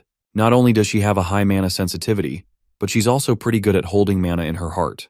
It's almost like she was born for this. She managed to create her first mana circle in one day, so Jack sums that up for the day. He helps her up from the ground, but she's so tired that she immediately falls on a bench and dozes off. After that, Valentine wonders if Jack's going to tell her about her speed in creating a mana circle. Normally, this would take 2 to 3 days for a first-timer, and figures it's difficult to understand him. Even Jack agrees with this. Anyway, he figures that the head of the Magician's Tower may have tried to make her a student. But if it weren't for Jack's help, it would have taken up to a day for her to create a mana circle. Apparently, he set up a mana circle on the ground, and Charlotte can gather mana from the air with it. It also creates a wall around, and Jack can control all the mana within the circle towards Charlotte. While that may sound simple, it's not easy for anyone to pull off. Add that to Charlotte's hard work, and 1 mana circle is up. Valentine, on the other hand, finds it interesting after seeing how Jack is generous with those close to him. Anyway, next on the list is Tanos. Jack spots him crying, but Tanos denies doing such a thing like that and he wipes his face. After a bit of observation, Jack figures that Tanos isn't seeing much progress and wonders if he's about to give up. His accuracy seems to be on point. After Charlotte created her mana circle in 10 hours, he figures that Tanos feels inferior and wishes that she's not equally as talented in swordsmanship. Of course, becoming the greatest swordsman on the continent isn't going to be an easy goal. But at this point, Tanos feels defeated, so he drops to his knees and begins to sob. Jack discovers that, unlike his tough physical appearance, he's very soft on the inside. He then asks if Tanos is willing to throw away his dream just because of one child. So he pats his head and assures him that he can achieve his dream. However, it's still not going to be easy, no matter how much he wants it.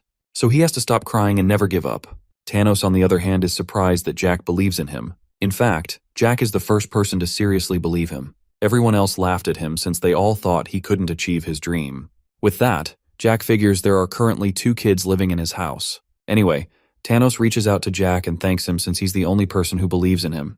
Jack never expected this adorable side of him, but he tells him to keep on working hard. As far as Jack knows, hard work has never let him down. Thanks to it, he's currently the strongest swordsman on the continent. But still, he can't help but feel sorry for Tanos and wants to cheer him on. Shortly, someone arrives at the area and Jack withdraws his hand. Now he's on full alert concerning the mystery guest that's approaching. This feeling of being surrounded is familiar to Jack, but it isn't a nice one. Like an NPC that has detected a hidden enemy, Jack's ready for battle. While Tanos is unaware of the situation, Jack orders him to get Charlotte, who's sleeping, and come to him. Tanos picks up the urgency of the matter, so he rushes off. Meanwhile, Jack searches for the quintet and Gwyneth the cook. He detects them after a while and discovers they've all been knocked out. Shortly, Tanos arrives with Charlotte and Valentine comes along too, and the attackers finally reveal themselves. The person behind this assault is Dietrich, and he's back for revenge. With how things are, Jack doesn't need to hold back anymore for the brat. After all, he did make it clear that he would kill him if he wanted a rematch. Before the epic showdown, we have a look at Dietrich's side of the story. He's destined to be the Marquis of a domain in the East. He believes that the world is run by power, and the power of one's house will become their power. Since Jack's getting in his way, he doesn't see a reason to not eliminate him. However, if he does that, he'll get in trouble with House Azenbul, specifically Ramel. But in his defense, Jack did attack him first, and he even has a witness to that. So, he could turn this encounter into another war between Houses Herman and Valentier. By his side is the master of the Pentanil Guild, Bentamon. Even though Jack may be strong, Dietrich believes a 9th Circle user is enough to take care of him. Before the attack we're witnessing, Benjamin is briefed about the mission. The target is Jack Valentier. He stays with Charlotte, who was admitted into the academy through special ways. And there's Thanos, a fourth-year student at the academy. One thing they had to keep in mind is that Charlotte's making a mana heart from the fact she's been in the same spot for quite a while. As a result, the target can't leave the training ground for a while, which is good news to Dietrich. No matter how talented she is, he believes that it will take her 2 days minimum to make a mana heart. Another bit of intel is that there's a cook and 5 servants from House Azenbul who have been located in the manor. So the plan is to knock them out and minimize conflict with House Azenbul. As for the chances that the Knights of House Azenbul will spring into action, Dietrich is positive that nothing's going to happen. Out of nowhere, a fire breaks out in the Duke's manor. Since people will be busy dealing with that, they won't have time to worry about Jack at the manor. With that, things are going smoothly, and nothing's going to interrupt them. So Operation Slay Jack is officially a go. That entire operation cost Dietrich 500k in gold to set up, so it better be worth it for him. Anyway, with this flawless plan, he believes that Jack is a dead man now. However, Thanos and Charlotte step forward. Both of them are determined to stall the soldiers while Jack escapes. Even though Thanos is shaking, he thanks Jack for believing in him and takes the blame for everything that's happening. So he wants to make things right and stall them, while Jack runs away. On the other hand, Jack admires this display of courage but finds it stupid either way. It seems he managed to inspire both of them, and while it feels nice to be protected, he asks them to get behind him. He can't afford to put them in danger all in the name of protecting him, so Jack has no other choice but to unleash his power. Before he can cast any killer spells, Valentine stops him from doing whatever he wanted to do. Apparently she wants to handle them by herself. On the other hand, Dietrich is shocked to discover that the mysterious doll can walk and talk. Before he can go on, Valentine begins to glow under the moonlight. The light emerging from her is so bright, and it flashbangs everyone. A short while later, she is transformed from the doll into her original human self. So with that, the extraordinary hero who held one of the highest positions in the continent and brought mankind to the top is finally back after 400 years. Of course, Dietrich and his gang are shocked by this transformation. Jack welcomes his master as a proper human this time. Before he can say anything extra, he receives a sudden uppercut to the jaw. While that hurt, Jack's reminded of the time he brought Valentine out of the cave. Back then, he completely disregarded her opinion and did what he wanted. Besides, he did say he would be ready to receive a beating from her. Now that's been settled, the next matter is clothes. Jack orders Dietrich to hand over his coat. Of course, he's shocked by this sudden demand, but Jack tells him to give it anyway. Now the situation has become incredibly awkward, but Dietrich hands over his coat. Jack puts the coat on his master. He also doesn't regret taking her out of the cave since it was the right thing to do, regardless of her opinion. He's aware that there's no way she would want to remain in that cave, so Valentine should forget about the point of wanting to remain locked up in there. From what she's seen, she figures that humans are still animals of desire in the end. The reason why she made the human world much different from monsters was because she thought they'd be different. But she was wrong and finally realized there's no reason for humans to be separated from other species. Apparently Jack wanted her to realize this for herself, which is why she brought her out of her introvert cave. However, he assures her that she never made the wrong choice in the past, but simply trusted the wrong person. As a result, she was unable to see the results of her creation. Valentine figures that the cave was a prison she locked herself in. Now she owes Jack for the rescue and calls him her student. Jack is surprised after she calls him that. Even though she's aware that Jack's a full-grown adult who went back in time, she still treated him like a child. Now Jack feels good after being called her student. Anyway, Valentine points out the fact Dietrich tried to harm her student and is ready to destroy him. He on the other hand realizes that he's in real danger now. He begins to panic and sends all his soldiers after them. Before they can get anywhere, Valentine has already cast her spell. She summons some giant skeleton-looking thing from the ground, and it's over for them. Somewhere in the Thulkan Empire, this spell's enough to bother some guy who's enjoying a glass of wine. His servant calls him Henkes, the man who'll become the strongest swordsman in the Empire, and wonders what happened to him. He dismisses it as nothing, but deep down, he has a feeling that something's terribly wrong. So he wonders if he's imagining things or if the world's actually going to end. Somewhere around the Dark Sea, a couple of dragons notice something about the activity of Soul Aura. They can tell it belongs to none other than Valentine. However, our friendly neighborhood dragons have a score to settle with her, including one that she put a soul restraint on. Anyway, they're impressed that a human managed to live for 400 years. Now the next question is how long she plans to rule over the world. Back on the battlefield, Valentine summons some kind of Giga skeleton thing. Even Jack doesn't know what to say about what he's seeing. The thing lets out a screech that can be heard across the battlefield and beyond. Dietrich is at a loss of words for what he's looking at since he's never seen anything like it. Shortly, the soldiers begin to disappear. almost like Thanos finally found the Infinity Stones and snapped them out of existence. Then it gets to Dietrich's turn, and his legs begin to disappear. At this point, he realized what he had just seen was death, straight up. Now that he realizes he's about to die, he begins to panic and freak out. Then death reaches out for him. Dietrich is terrified, so he begins to bargain for his life. Bro really thinks his life's worth 50 gold, after spending 500k just to die. Anyway, one grab later, and he finally vanishes. Now all the enemies are gone, a portal opens up and the skeletal monolith is gone too. After all that, Valentine turns to Charlotte and Thanos, who have just witnessed the true final boss and are frightened. Valentine approaches the both of them, reaches out, and pats them both. She recognizes Charlotte as the noble vampire, and Thanos as the hardworking warrior. Then she properly introduces herself to them, saying she's a relic of a past with a fool as a student. So she tells them to take care of Jack in the future. After a while, the info finally hits Thanos with his high ping brain. He mentions everything she said earlier is true, but he believes that Jack being a fool isn't true. With that said, she accepts the fault without a problem. This makes Jack wonder what's gotten into Valentine for her to admit that. However, he won't miss any opportunities that will make him look smart. Then Valentine shuts him up out of annoyance, being a person who's not easy to please. Anyway, she asks for some space and would like to talk with her student in private, so Charlotte and Thanos comply with her request. Before they leave, Jack informs Charlotte that there's some blood left for her if she's hungry, and also instructs Thanos to wake up the knocked-out workers. As they leave, Jack waves them goodbye and finds it fun to be around them. Next, Jack wonders what Valentine wishes to discuss with her one and only student. Now Jack and Valentine are alone, and something has been on Valentine's mind for a while. She's been thinking about what her student said back in the headmaster's office when he was dealing with Brutus. The thing about dragon bones and blood. Being able to live forever without growing old has been a desire for humans, and this research for immortality involved combining different races. Valentine figures that the blood and bones of dragons also play a role in this research. Normally, humans want to live a long life. Not just that, they also want to remain young for the entire period of their lives. A long time ago, people researched how to achieve this. One certain scientist gave an opinion. His idea is that living forever is totally impossible. So he suggests extending the lives of humans to thousands of years like the dragons. Races that live for a long time like vampires and dragons have different blood, bones, and organs from races with shorter lives.